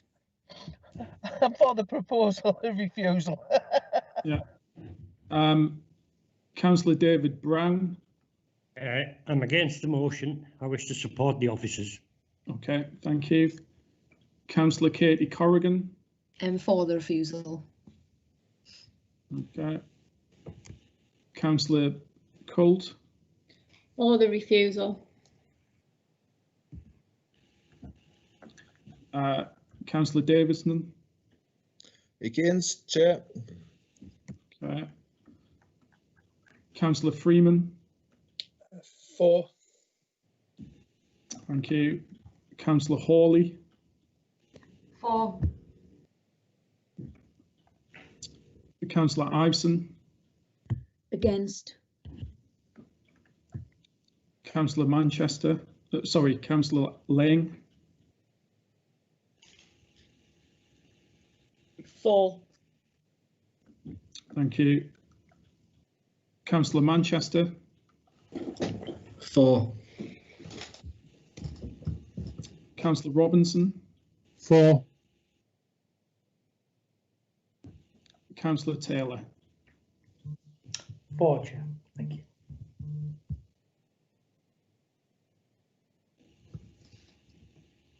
Chair, that's 9-3 in favour of refusal. I just need to add something, which is that the reason for refusal, based on the impact in terms of HMOs in connection with the listed building application, is probably going to be a difficult reason to sustain. So I'm wondering if we could agree that that is not a reason that would be reflected in the decision notice for that particular application, because there is actually two applications here, and we did take them as one vote. But it's occurred to me, and officers have reminded me that the HMO reason is probably not sustainable in terms of the listed building application. So it would have to be a slightly different reason. You know, it would be based upon the impact on the character and appearance of the conservation area, the heritage asset, etc., but not on the interim policy and or policy 16. Thank you for that, Neil, and that's obviously that's a very important role that you play in advising the committee, and I do think those points are entirely relevant. But sitting here listening to what the members have said this morning, I think there has been enough statements put forward to support that point of view as well. That you know, the reasons that the committee have put forward satisfy both of those. So if that is the way to go, then I'm sure we're taking your advice. That is the correct way to go. But the outcome for this application, ladies and gentlemen, is that this application has been refused on a vote of 9-3. So we will proceed in accordance with that now on to the next item on the agenda. So thank you for that, members. I've just had a message from Councillor Robinson, who needs to leave. So thank you very much for being in attendance in this item, Councillor Robinson. And we will see you at a future meeting. So now we move over to item 5B on the agenda, members. And this is land to the south of Culloden Terrace in Grant's Houses. And this is for the erection of one detached 3-bedroom bungalow. We have a presentation from our planning officer, Jennifer Jennings, and we also have a couple of registered speakers. So if we can now move over, Jennifer, to your presentation. Thank you very much. All right, can you hear me? I've just tried to unmute, but it's not. Can you hear me? Well, I can hear you, Jennifer, so I'm assuming everybody else on the committee can, and I've got some very interested nods. Sorry, my computer seems to be quite slow to react when I think it's the weather. Yeah, I think it's the weather. They don't like it, you know, this technology. They don't like this rain. Okay. Right, I'm just looking to share the screen, and that's obviously going to be a slight delay. If anything, just unclicking the mute button, anything to go by. Thank you, Chair, for the introduction. So if I could just waiting for this PowerPoint to appear here in my list. As already stated, the application relates to a 3-bed bungalow on a greenfield site to the south of Culloden Terrace in Grant's Houses. As members will know, following our planning assessment, we put the application before you with a recommendation of refusal due to our concerns that the adverse impacts would outweigh any benefits because development would, in our view, detract from the form and character of the existing settlement whilst also eroding the open countryside area and wider landscape setting. I'm afraid the PowerPoint's not presenting itself to me here, so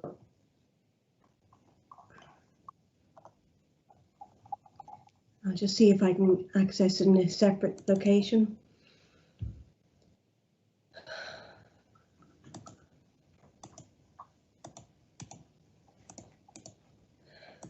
It's funny, my computer's been working fine all day and it's just suddenly decided to slow down on me.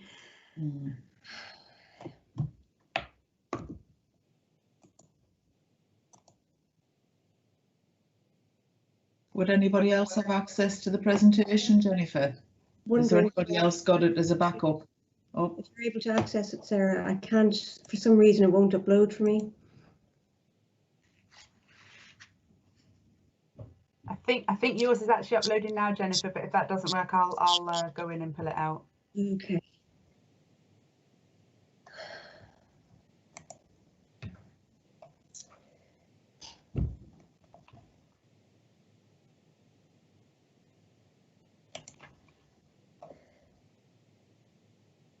The next point really I wanted to make relates to the site plan. So if I could, it would be helpful if I could just, if it was available to view.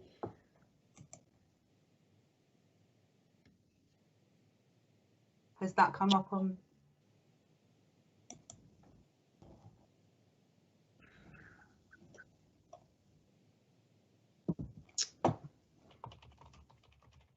They're on your list.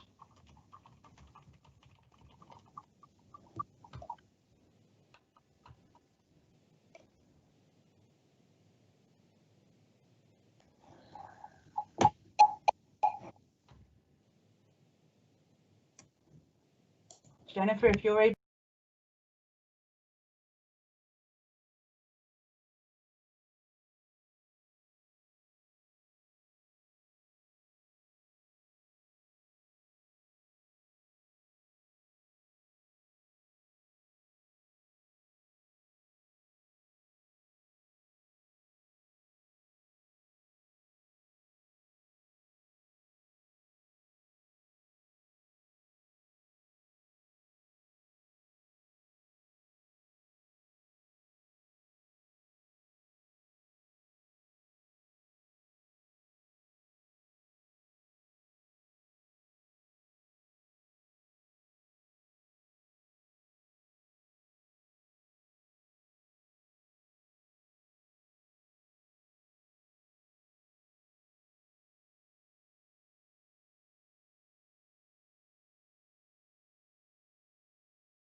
Right, committee, thank you very much.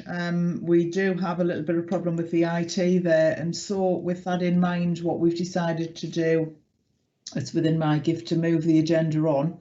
And so at this point, we're going to be looking at item 5C on the agenda this morning. This is for the conversion of an existing garage dwellings or demolished and replaced to a single dwelling covering the existing footprint of an extension, and this is to Sannon Lodge in Haswell. So Jennifer, if you would like to take us through the presentation, please, and we do have some registered speakers when you finish the presentation. Thank you. Okay, thank you, Chair.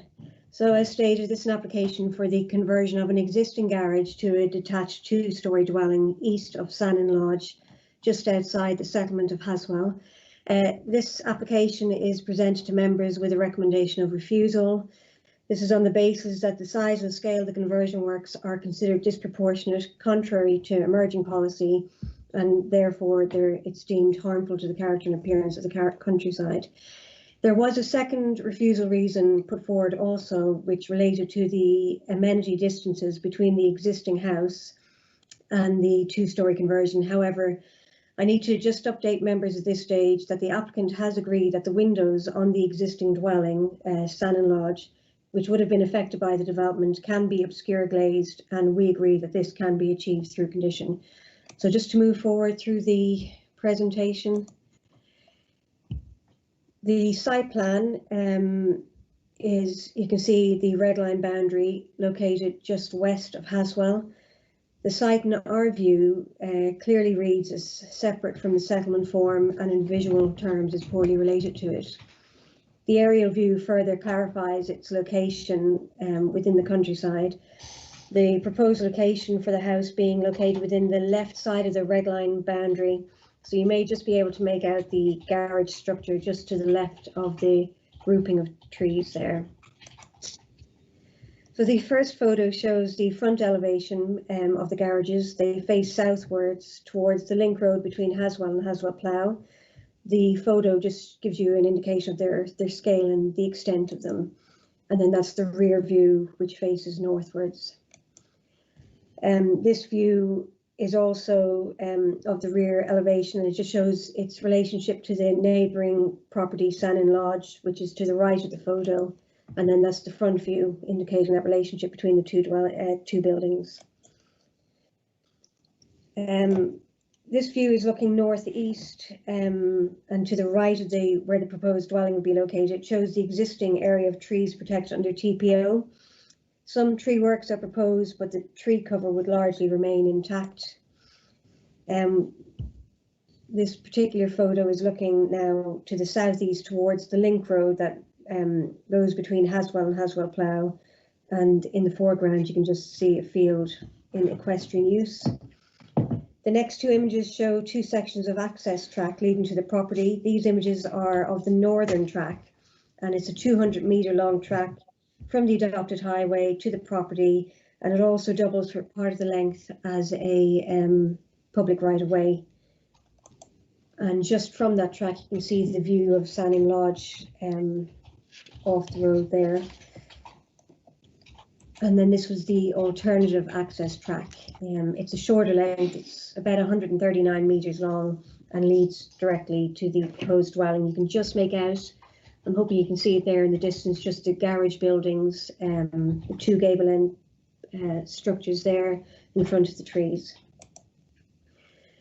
So the proposed site plan indicates that the full extent of the house, as a conversion, it would obviously be located on the footprint of the garage building, but extends northwards, eastwards and southwards to a smaller degree. The elevations indicate the scale of the house, which would be over 2 stories. The top drawing is a side elevation overlooking the protected tree site, and then the bottom drawing is the front elevation and will be visible from the main road.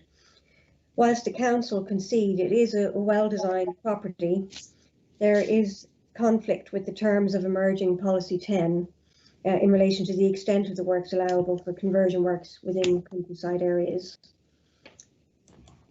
So these are the rear and the other side elevation. That side would face the existing dwelling, and then the rear elevation is obviously to the bottom of that picture. The floor plans are shown indicating 4 bedrooms on the first floor, and then there's a 5th bedroom on the ground floor with other various living rooms. The responses we've received, we've had no objections from Northumbrian Water, but they do request a sustainable surface water management plan is developed, which we can put an informative to that effect. Highways raise no objection to proposed parking provided or to the use of the 2 accesses. However, they do request that a condition be attached to improve the surface adjacent to the adopted highway, along with access widening for one of the tracks for a short length to allow 2 cars to pass. So a condition would also be required to provide a plan denoting a bin collection area. Spatial policy identified that the land is in the countryside and state that the proposal should be assessed with regards to the emerging policies which now have significant weight. Tree section have no issue with the arboricultural report, but they do require tree protection measures to be in place, and then there will be no condition required from contaminated land. Nuisance action team also offer no objections, nor do ecology. Public rights of way support the upgrade of part of the track, which is also sought by highways. And then the final responses were from ecology, and they just required that the recommendations in both submitted reports be conditioned. And members should note that a bat license would also be required to be attained before any development proceeds, should approval be recommended for, should there be an approval for this submission.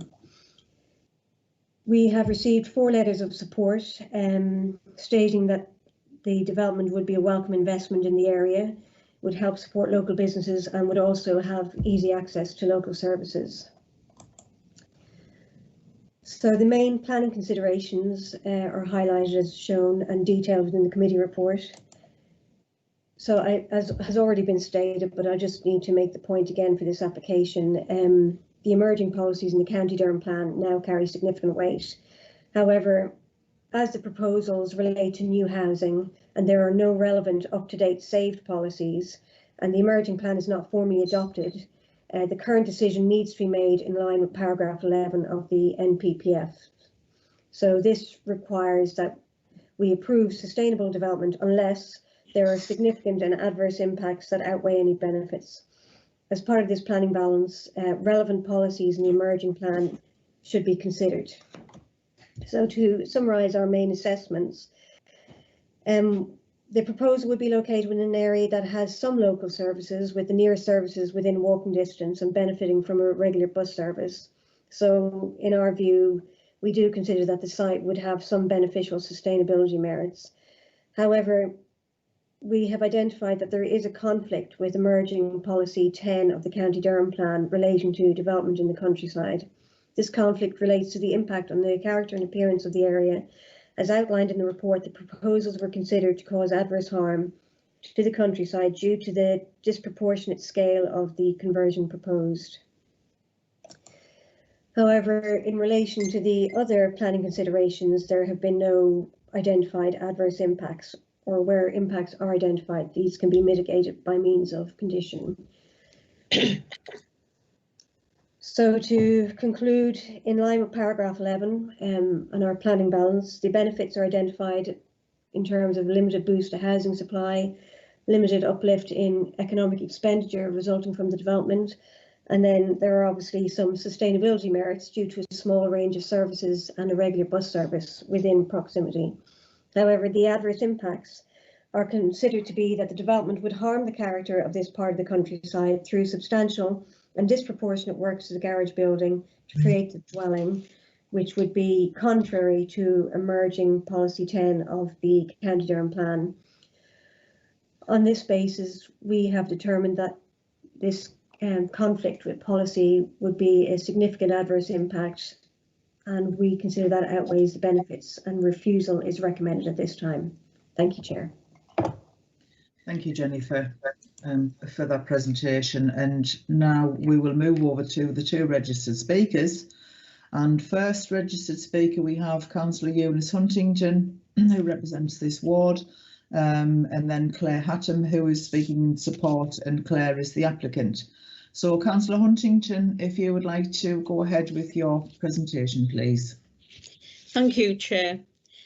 I feel strongly about supporting this development, which I believe is going to have a positive effect on the economy of our county, whilst also providing a new, high quality, accessible bungalow in a sustainable location. I'm glad to see that the council has acknowledged that the proposed development is within a sustainable location, given the range of services and facilities in Haswell, which would meet the daily needs of future occupants. Haswell, or the main housing area, is only a short distance from the site, and convenient access to achieve by foot or bike. Local bus services are also provided to nearby large towns. I'm aware that there's been several residential schemes which received planning approval within the vicinity of the site and Haswell over the past few years. I understand that 4 letters of support have been received. 3 of those are from immediate neighbours to the proposed development, stating that a positive benefit the new bungalow would be in the area in terms of supporting local services and facilities, as well as improving its character and appearance. No objections have been received, which shows that this scheme is supported by our local community and seen as a benefit. Whilst the officer has concerns about the new bungalow in terms of scale, the existing large structures on site, which the new bungalow proposes to replace and extend, are substantial in size. The existing buildings comprise of 2 double garages with high pitched roofs and a first floor for additional storage space. Historically, they were used to store waste rubbish before the current owner purchased the property. The bungalow proposed provides a much needed high quality bungalow in the county and would be comparable in size to the existing horse bungalow, Sunnan Lodge. The proposal is of high quality design and designed to be accessible for people with mobile difficulty, with a large double bedroom with ensuite proposed for the ground floor. The development will add to the housing supply at a time when our economy has been plunged into depression. Our area needs jobs, and a small-scale housing project will use small-scale local tradespeople. Whilst the committee report references that development would only make a minor economy uplift, if we added together all small-scale developments, this would not be minor, and so we should look at supporting our local community. I implore you all to support this development. The benefits of the application are obvious. Firstly, it is in a location which has been established as sustainable by the council and various independent inspectors through their appeal decisions on comparable sites in County Durham and further afield. It would not be an isolated dwelling, as the site sits amongst a cluster of other properties on the edge of Haswell. It would provide a boost to the local housing supply and provide a much needed high quality bungalow for the local area and county. It will bring direct and indirect economic benefits to the local community and further afield by generating spend on goods and services. And it will provide the opportunity for local trades to work on a local site, supporting our economy at a time when people are desperate to work. Please let us join our community and support this development. Thank you, Chair. Thank you for that, Councillor Huntington. So now I'm going to, well, I'll go back to Jennifer. Jennifer, are there any points that you'd like to come back on there, or shall we move over to hear from Claire Hatton? Other than just to say that it's not actually a bungalow, it is intended as a 2-storey house. But other than that, I'm happy just to compile my comments at the end. Thank you. Okay. So Claire, I hope you don't mind me calling you Claire. Are you okay to proceed now with your presentation? I am, Chair. Thank you. Yes, thank you. Right. You have 5 minutes to speak, and obviously we'll keep you in mind of how that time is going as you move forward. Thank you. Thank you, Chair, and thank you for the opportunity to address the committee on behalf of the applicant. It has been confirmed that the proposed development is within a sustainable location by the officer's report and independent inspectors on comparable site appeal decisions, as well as residential development, which has been approved in and around Haswell in the recent years. Specifically, the officer's report highlights the level of services within Haswell and the site's access to a regular bus service as a benefit within the planning balance. We welcome the Council's acceptance of the site's locational sustainability. It is also noted that the Council's ecology, arboriculture and highways teams have not raised any objections to the proposed development, subject to conditions. The conditions proposed by these teams have been noted and accepted by the applicant after consultation with the case officer. The primary reason for refusal of this application is the scale of the proposed dormered bungalow in comparison to the existing redundant garage structures on site, and that officer considers this to be harmful to the character and appearance of the area. However, the applicant believes this assessment to be inaccurate. The existing structures are substantial in size, as they contain 2 double garages with steep pitched roofs and a first floor mezzanine level for additional storage space. They are not a single-storied building as cited in paragraph 70 of the officer's report. The photo provided in the case officer's presentation just now also does not show the scale of the host dwelling by comparison. As such, even though it is recognised the proposed alterations are substantial, this does not mean that the new dormered bungalow would have an adverse impact as a direct consequence. The new dwelling will be comparable in terms of mass and height to the host dwelling, Sanyon Lodge, and it is the applicant's intention to create a harmonious and high quality designed accessible home. In fact, the council have just conceded in their presentation they think it will be a well-designed property.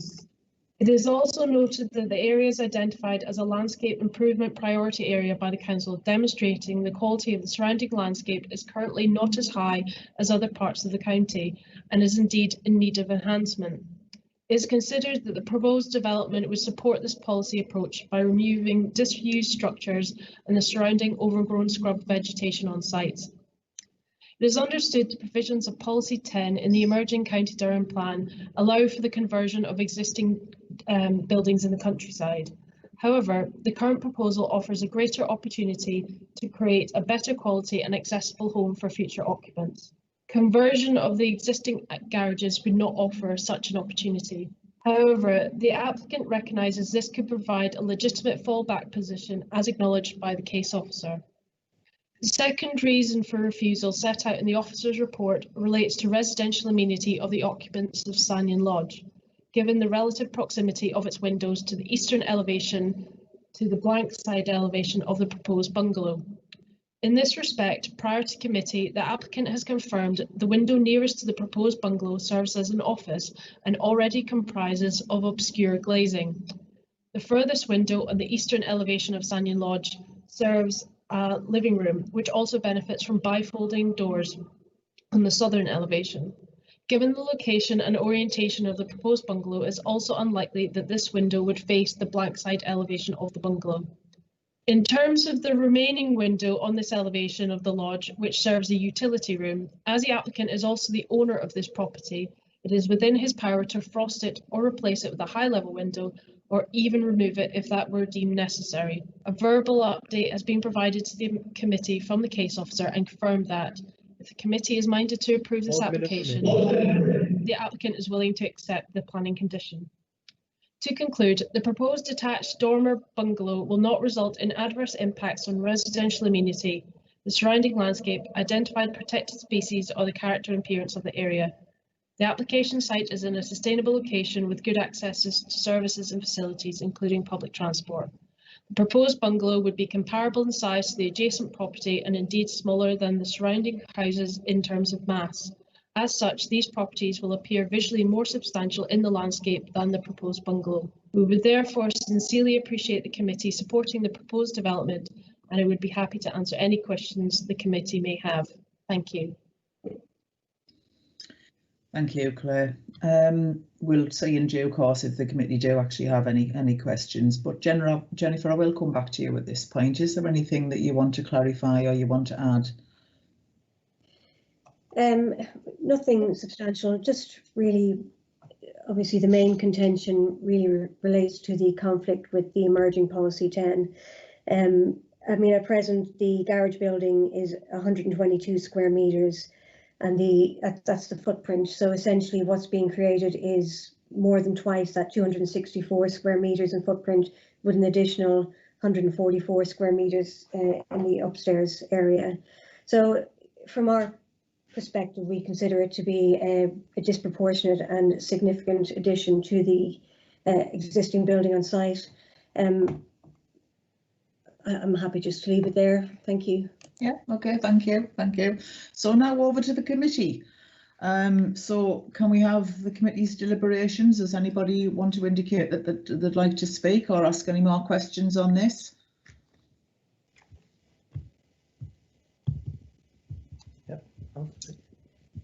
Now then, I'm still waiting for somebody to indicate that they'd wish to speak.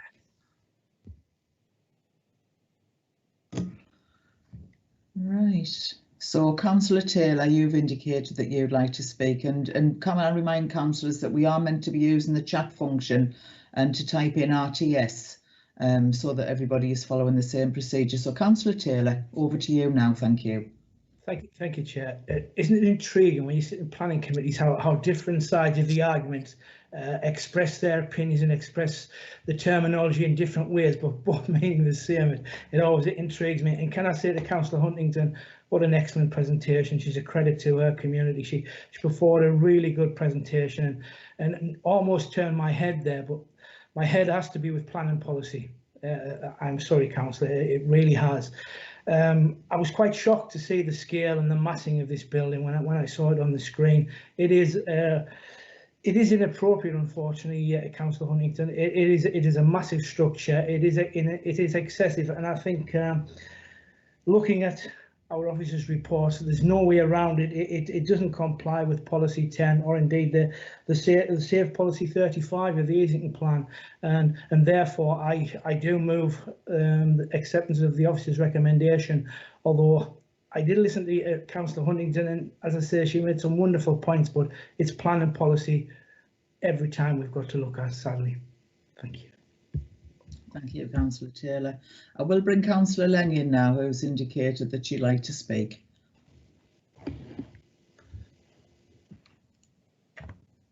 Thanks, June. I've actually had bother getting either the RTS or the hand, so I'm sorry if I haven't done it the way you want us to. Yeah, I'm with Eunice. I feel very strongly about supporting these types of high quality small developments while supporting our local communities, as well as contributing to the council's housing supply. The proposal is of extremely high quality and design, and has an added bonus of being accessible to individuals with disabilities and mobile problems. The application has a good, positive response from the local community with no opposition. any well-designed, highly sustainable applications in our villages, especially in times of uncertainty in our economy, which desperately need investment and development, has to be seen as a huge contribution to our communities as well as the County Durham housing supply. So I wish to support this application, hopefully to be approved by this committee. Thanks, Chair. Right, thank you for that, Councillor Lang. So at this moment in time, we have a mover for acceptance of the officer's recommendation, and we also have a mover for to go against the officer's recommendation and approve the actual application itself.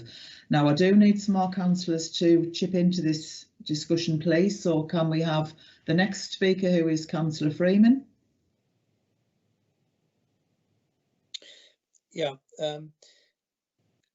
certainly the plan of this building does look a lovely building.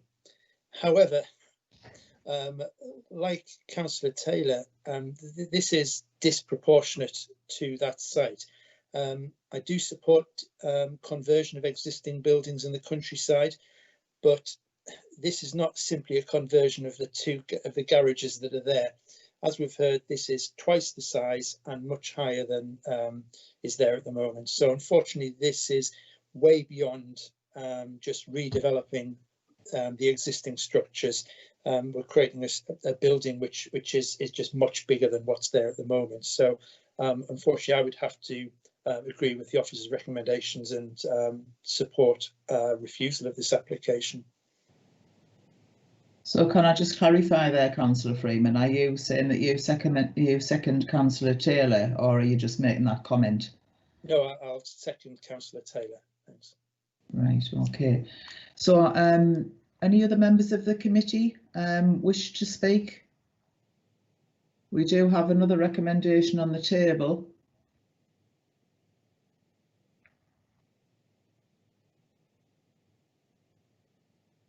No. Councillor David Brown, you wish to speak?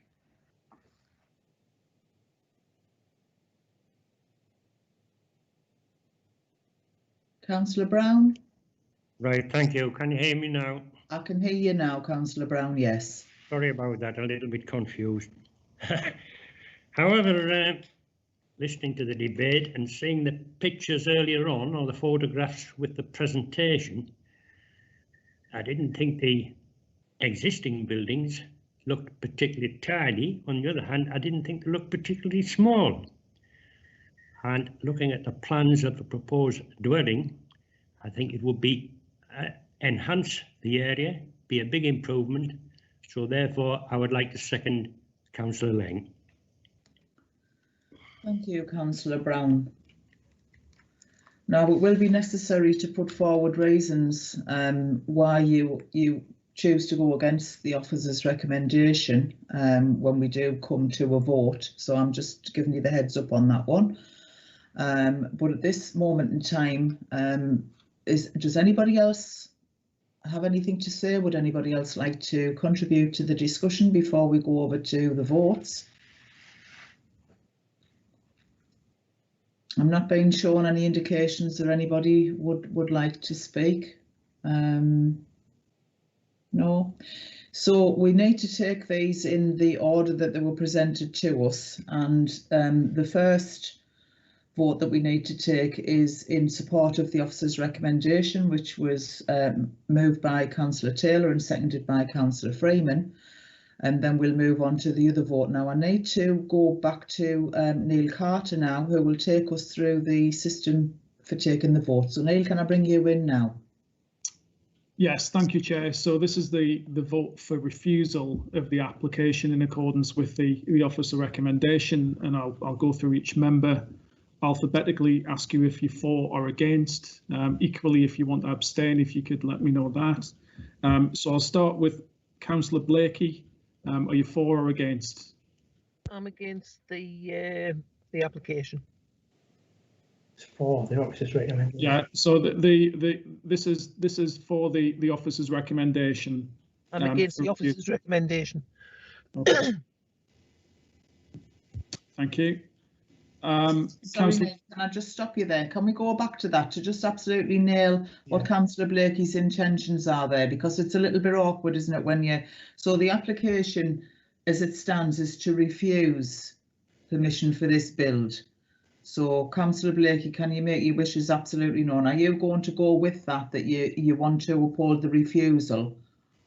Or do you want to... I'm going with Councillor Lang's suggestion, which I would have seconded, but somebody else jumped in first. okay, thanks for clarifying that.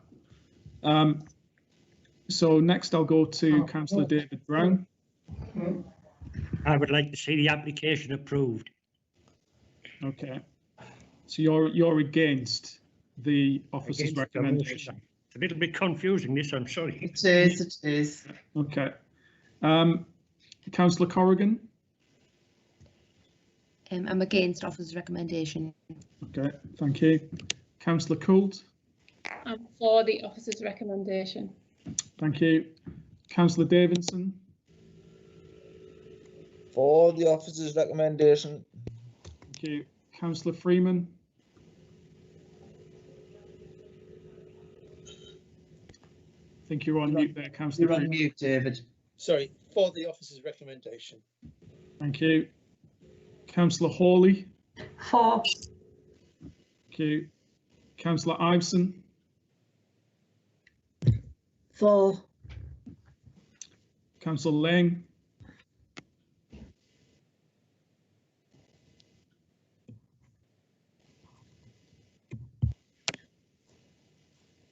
Councillor Lang? Against. Thank you. Councillor Manchester? Against. And finally, Councillor Taylor. I'm for the officer's recommendation. Okay.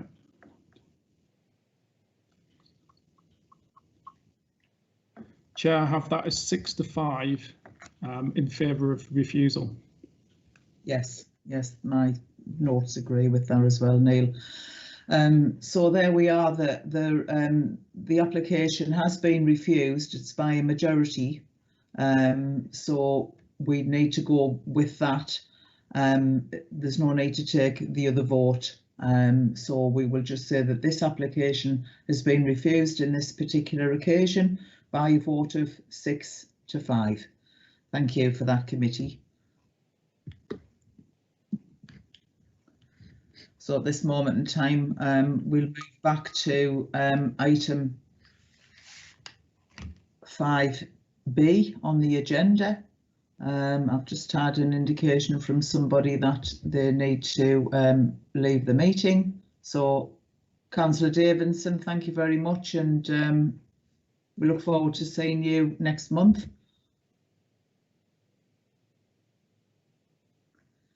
So, Jennifer, item 5B was also yours. So are you at this moment trying to see if you can get the presentation up?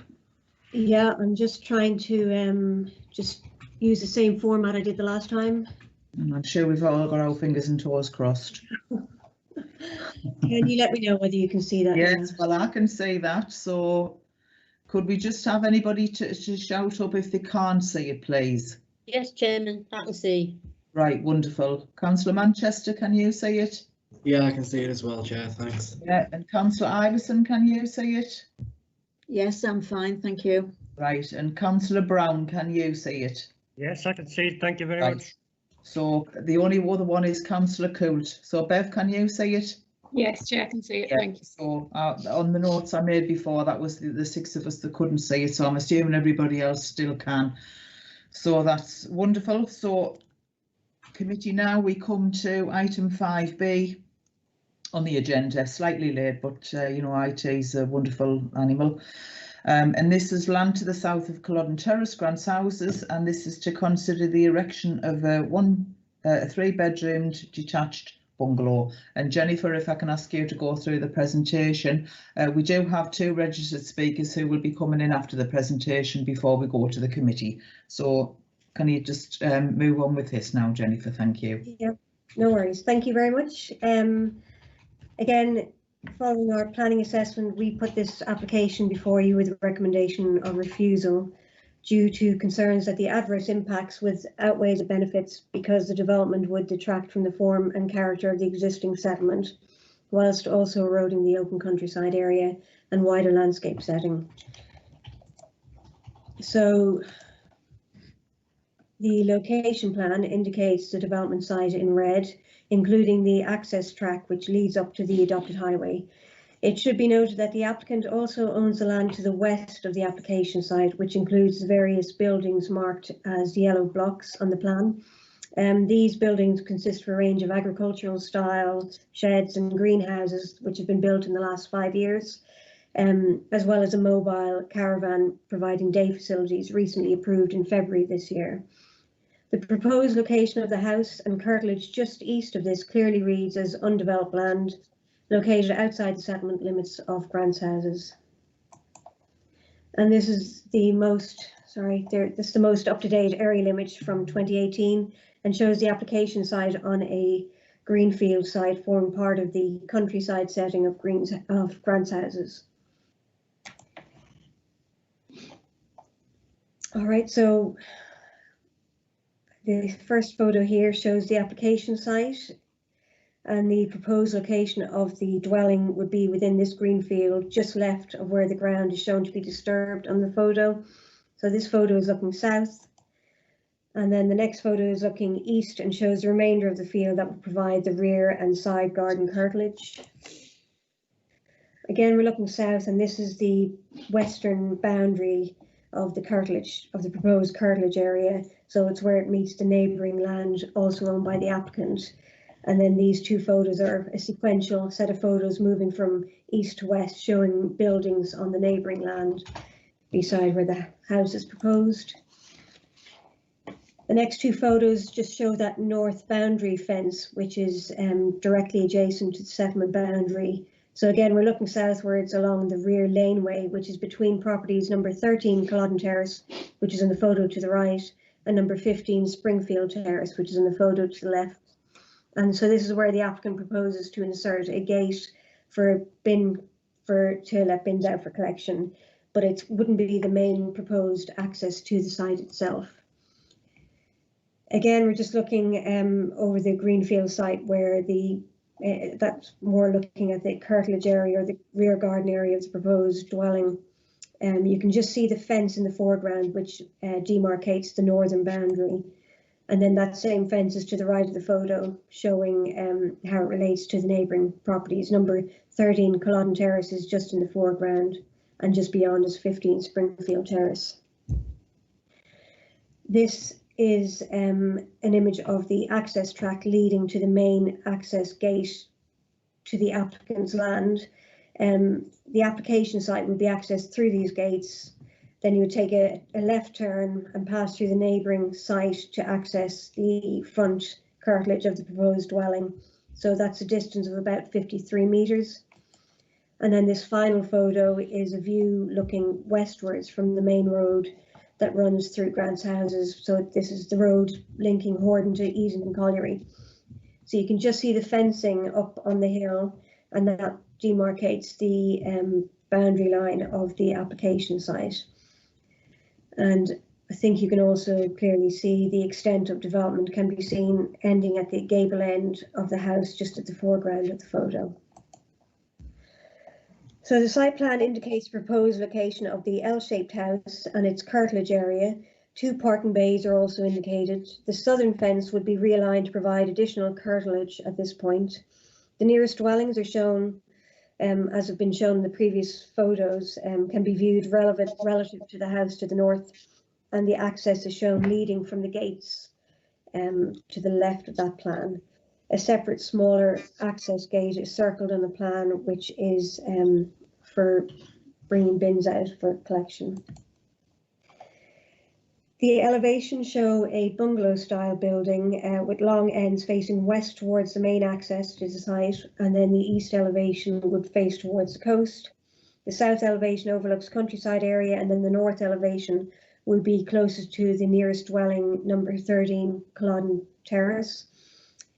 And I just need members also to note that the revised north elevation, the bottom corner of this slide, it's not very clear, but one of the bedroom windows has been removed because this wouldn't have accorded with distance standards between the proposed dwelling and the existing property at Culloden Terrace.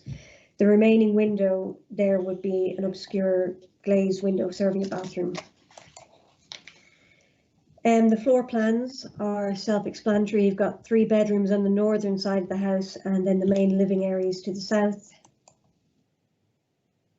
Consultation responses, there's been no objection from Northumbrian Water, but they again request a sustainable surface water management plan be developed. Highways raised no objection to proposed for parking or for the access, and the applicant has also suitably denoted a bin collection area. Internal consultee comments include spatial policy, who considered the proposal to be located within the open countryside. A condition will be required to assess any potential for contaminated land at the site from contaminated land section. There's no objections from nuisance action team. Archaeology also require a watching brief condition due to World War II camp remains known to be in the area. Ecology confirm that a financial contribution for HRA would be required, and that would have to be secured through Section 106. And there is another point in regards ecology. The development would be considered to bring about habitat loss.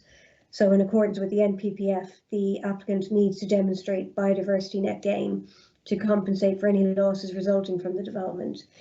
So the applicant has supplied a calculation to clarify the extent of biodiversity loss through the development and a means to mitigate against this. Ecology are satisfied with this, but do require some amendments to the management plan. So should members be minded to approve the development, we would need to attach a condition requiring these details to be submitted. We've received 6 letters of support who consider that it would be a good use of the land, would add to security at this part of the village, and they also comment that they were happy with what the applicant has been doing to the general area and that site. The main planning considerations are listed below. Similar to the last development, the emerging County Durham plan now carries significant weight. However, this is a proposal relating to new housing. There are no relevant up-to-date SAVE policies, and the emerging plan is not formally adopted. So the current decision needs to be made in line with paragraph 11 of the NPPF. As members will know, this requires approving sustainable development unless there are significant and adverse impacts that outweigh any benefits. And then as part of that planning balance, we must consider relevant policies in the emerging plan. So without going into detailed discussion that's already been covered in the committee report, just to summarise the main planning assessments, proposal would be located within an area that offers no local services, but the nearest services would be within Easington Colliery, about 1.3 kilometres away. However, it is noted that there is a regular bus service that passes the site, so there would be some minor sustainability merits. However, we do identify again that there is conflict with emerging policies 6 and 10 of the County Durham plan relating to development on unallocated sites and development in the countryside. This conflict relates to the impact on the character and appearance of the area, and as outlined in the report, the proposals were considered to have adverse visual and landscape impacts. That being said, the remainder of the planning considerations raise no additional concerns in terms of residential amenity, highways, and any other concerns can be mitigated by means of condition and a Section 106 agreement. So to conclude, in line with paragraph 11, the benefits are identified as providing a limited boost to housing supply, limited uplift in economic expenditure. There are some very limited sustainability merits due to the regular bus service that passes through the village. The adverse impacts have been identified as that the development would detract from the existing form and character of the settlement and would allow urban form to intrude into and erode the open space at the edge of the settlement, having a suburbanising effect and resulting in an unacceptable encroachment into the open countryside. and as a result, a new dwelling in this location we consider would be contrary to emerging policies, and on balance we consider that these adverse effects significantly outweigh the benefits, and we recommend refusal. Okay, thank you, Chair. Okay, Jennifer, thank you for that presentation. And as I mentioned previously, we do have 2 registered speakers who've been very patient and waited in the wings until this point. So at this point, I'm going to bring in Councillor Ian McLean, who is the ward councillor, who can speak on this matter, and that will be followed by Mr Barry Milburn, who is speaking on behalf of the applicant. So Councillor McLean, if I can go over to you at this point, thank you. Good morning, everybody. As Chair said, I'm the local member for Horden. The applicant for this house is a very well respected member of the village. He's a businessman, and just to give a flavour of what he's like, every business he's got in Horden is maintained, run, and to the highest standards. I'll just go back to the presentation that was given. There's a couple of things there. I didn't think the photographs that were put on the slides were particularly flattering to this this development that the applicants got. It's done to a very high standard, very high standard, and everyone who sees it's impressed. And also the access track that the officer said, I would say it's more like a road. It's a placement concrete road, and I wouldn't say it was a track. I support this application because there's no opposition from, well, we have no opposition. We've had letters of support from the residents. I've been around myself, spoke to some of them, and they're very supportive of what's going on. The applicant himself, he's developed this property over the years. He's got various greenhouses and such like on.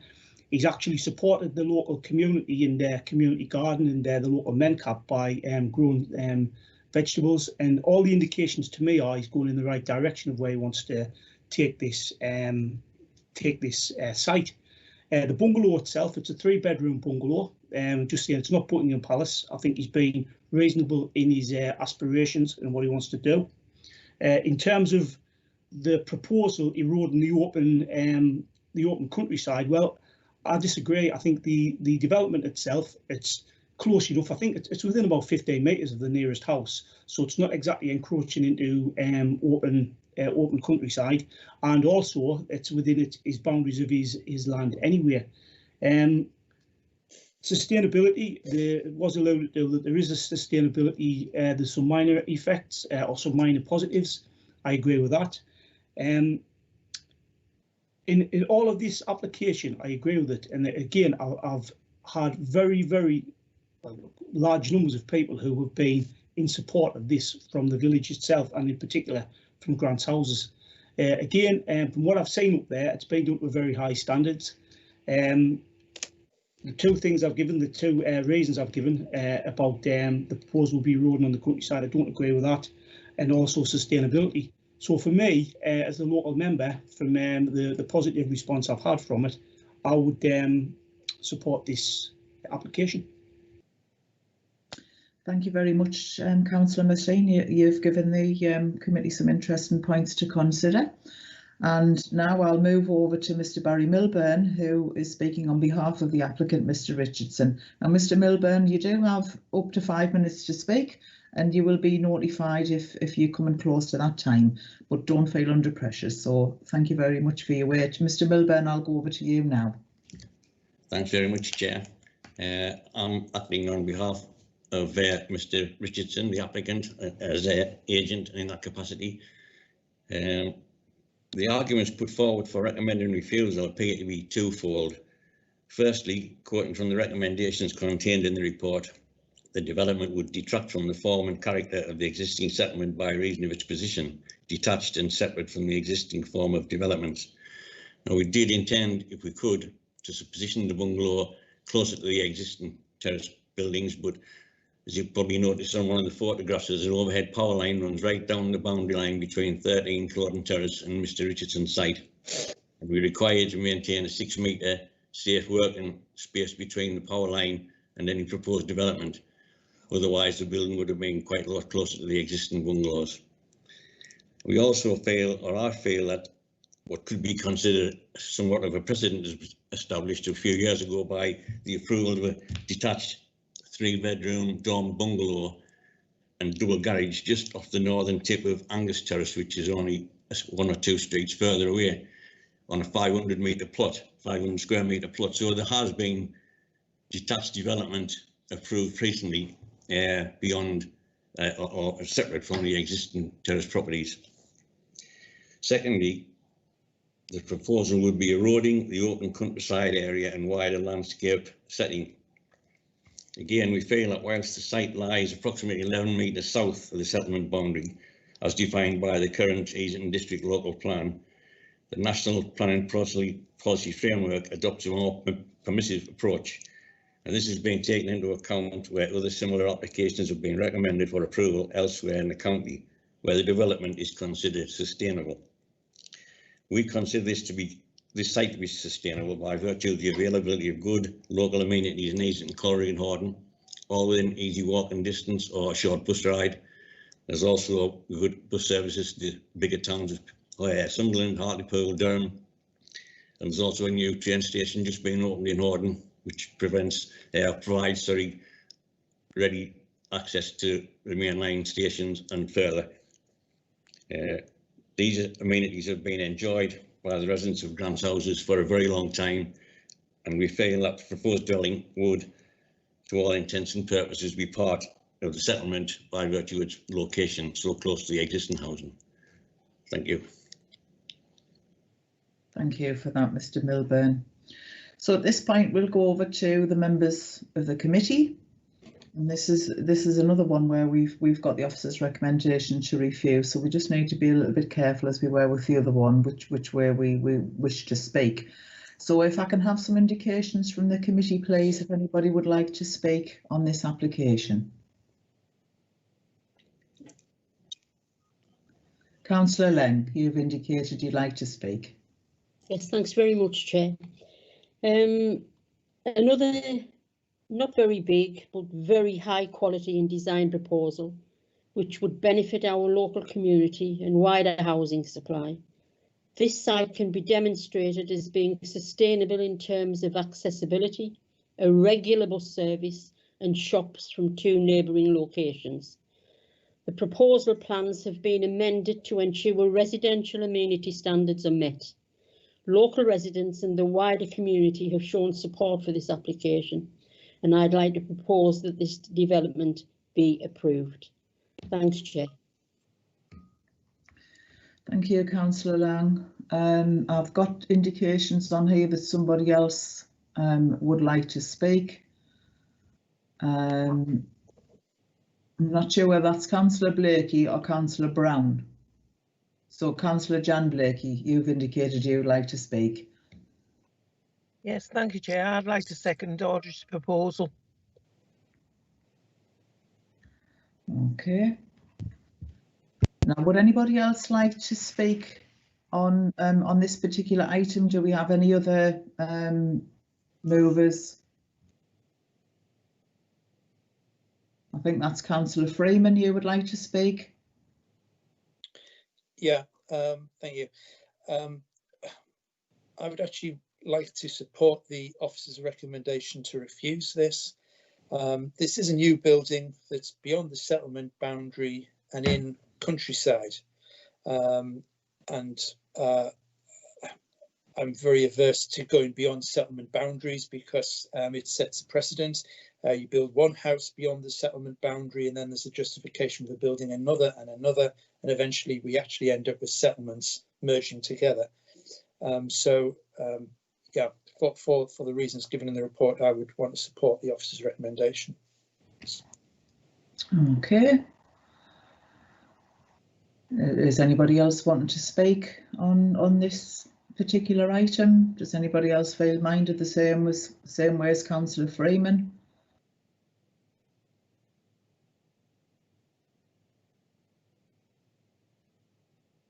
Unfortunately, Councillor Freeman, it doesn't look as though any of the now then, Councillor Bev Coult, you wish to speak. Yes, sorry Chair, Councillor Blair, Coalition Gilbert Ward. I would like to second Councillor Freeman's proposal, please, and go with the officer's decision to refuse the application, particularly in line with the emerging plans of the County Durham plan that's due to come through shortly, and intrusion into open space. So I would like to second that, please, Chair. Right, okie dokie. So we've got two motions on the table, and as we did with the previous item, I'm going to go with the first motion, which was a motion by Councillor Audrey Lang, seconded by Councillor Jan Blakey, which was to actually go against the officer's recommendation. Therefore, it was to allow this building to go ahead. So we just need to get our heads into gear when we do go through this vote. And so I'll move over now to Neil Carter, our legal expert, who will take us through the vote. Thank you, Neil. Thank you, Chair. Just before we take the vote on the motion to approve the application, I just want to make it clear that there will be, if this is carried, there will be a need for the usual suite of conditions, and I'd suggest that is delegated to the officer to draft those in the usual way. I also note that there will be a need for a Section 106 obligation to cover the habitats regulations payment in connection with the coast, and there'll also be a need for some agreement to reflect the long-term management and maintenance of the biodiversity area. So I see that the council's ecologist has been in discussions with the applicant, and there's a draft habitat management plan or biodiversity management plan that needs to be finalised, and the long-term management and maintenance of that would have to be controlled through a legal agreement. We normally do that by way of a Section 39 agreement, so Section 39 of the Wildlife and Countryside Act 1981. So just to clarify, conditions, 106 obligation and the Section 39 agreement. Right. So with that, I'll move to members, and we'll go through each member alphabetically as before, and I'll ask if you're for or against. So I'll start with Councillor Blakey. Can you indicate whether you're for or against, please? Approve the application with the conditions set out. Okay, thank you. And next, Councillor Brown. I would like to see the application approved. Thank you. Councillor Corrigan. Would like to see the application approved. Thank you. Councillor Colt. I'm for the officer's recommendation of refusal. So you're against? Sorry, this. against, yes. Yeah, against. Thank you. Councillor Freeman. Against. Thank you. Councillor Hawley. For. Thank you. Councillor Iveson. For. Thank you. Councillor Lang. For. Thank you. Councillor Manchester. For. Thank you. And finally, Councillor Taylor. Well, given the time we've spent on putting the County Durham plan together, I think I better say against. Thank you. Okay, thank you. Chair, that's 7-3 in favour of approval. Yes, thank you, Neil. That concurs with the little notes I was taking. And I also thank you for clarifying to the committee that those other conditions and recommendations will need to go alongside of this. So thank you, committee. I will announce that application is agreed and approved for build on a vote of 7-3 by this committee.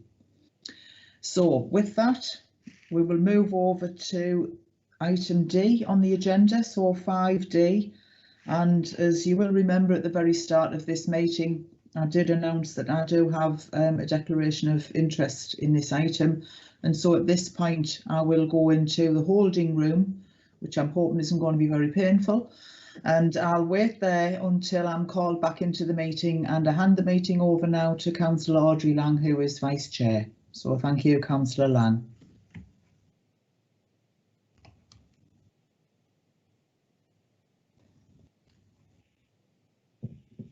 I was nearly going to say good morning, everybody, but good afternoon. My name is Audrey Lang. I'm a Peterlee East member and Vice Chair of this Central and East Planning Committee. And at this moment in time, I would like to hand this item application over to the Planning Officer, Jennifer Jennings. Okay, thank you, Chair. I'll just look to share screen again. So the final proposal is for a recommendation of approval for the conversion of the 2 garages to bungalows on an affordable rented purpose, affordable rented basis. Can I just check that everyone can see the presentation? I presume that's all right. Okay, I'll move forward.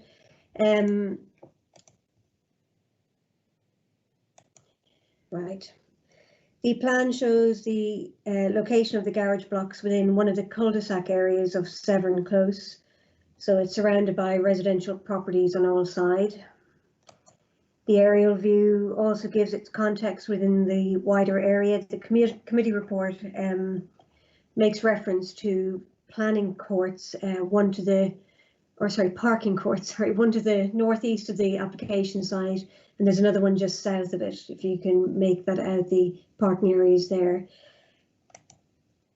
So I have a number of photos. This one shows the front elevation of the northern garage block, and then you have the frontage of the southern garage block, and that is obviously the courtyard in between, which would be used as the shared space between the 2 proposed bungalows.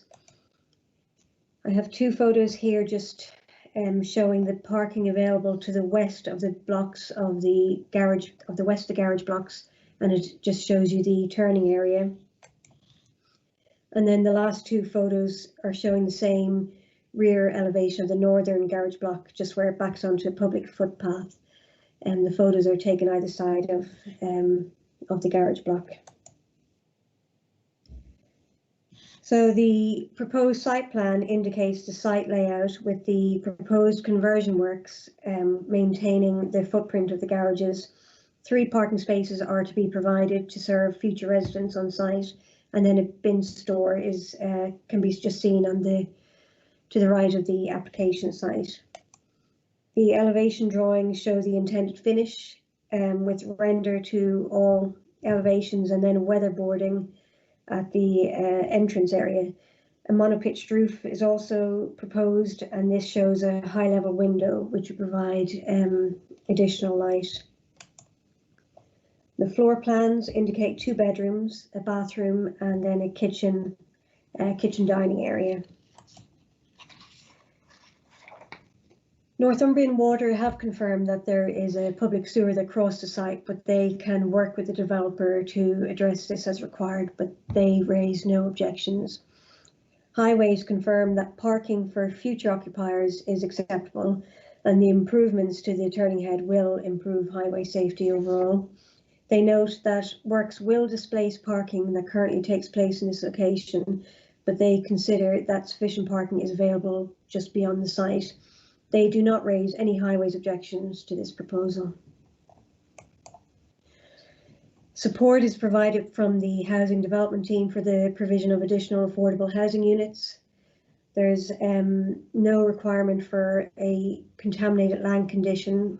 And I just need to clarify that there is an error in the committee report within paragraph 87 where I state they did seek a condition, but that's not correct. They're happy with the details submitted, so there's no requirement for a condition.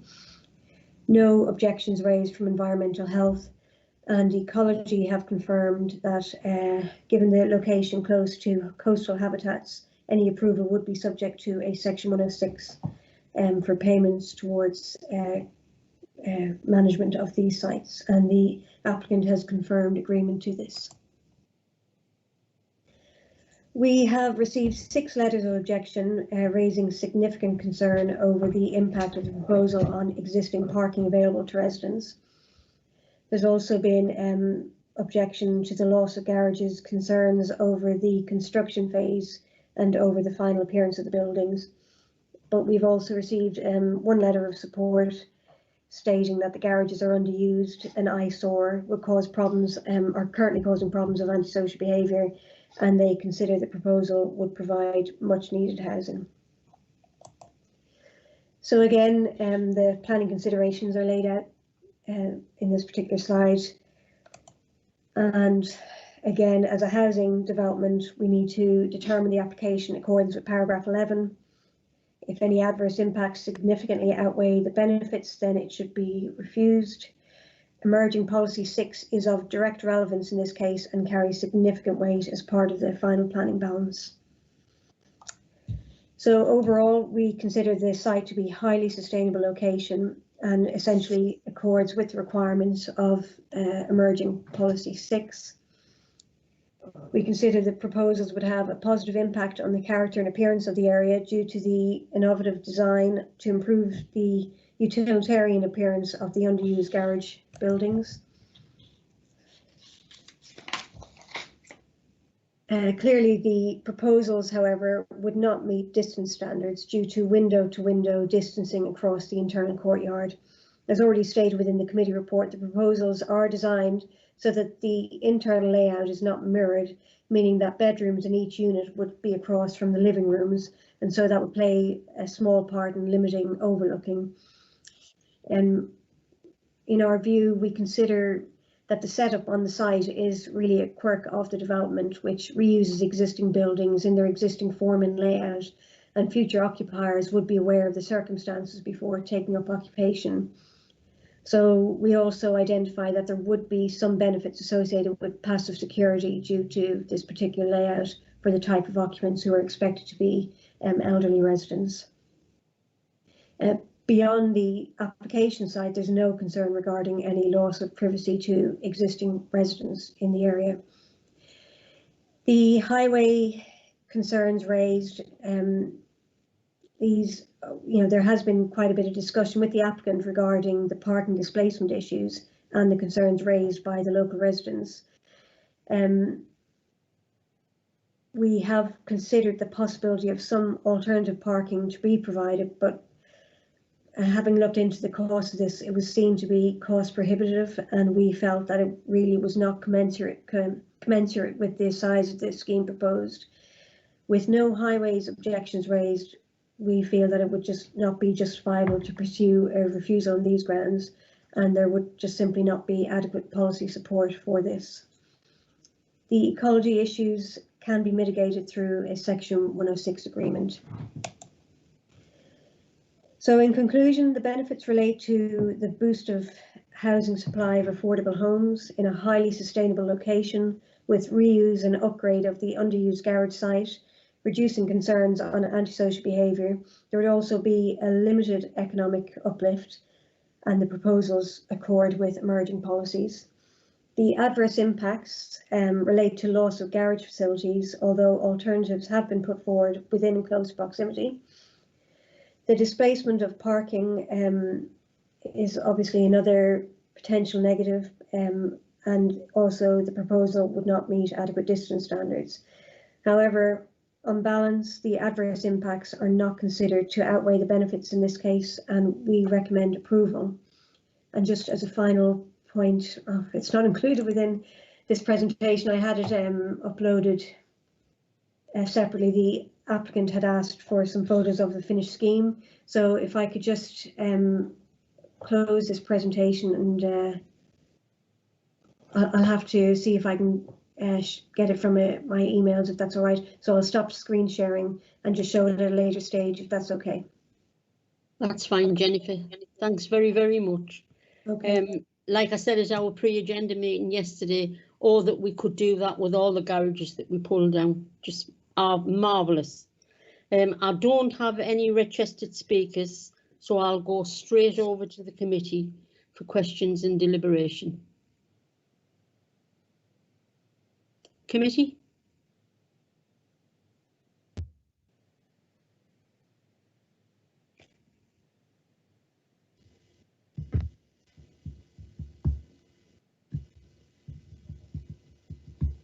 Yes, Jan?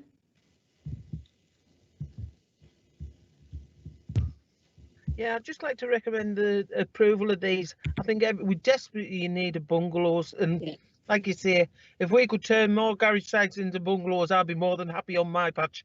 Thank you. Yeah. Thanks very much, Jan. We have Bev. Is it you that's wanting to come in? No? No, anybody sorry. else? Paul Taylor. Yeah. Hi, Paul. Thank you, Chair.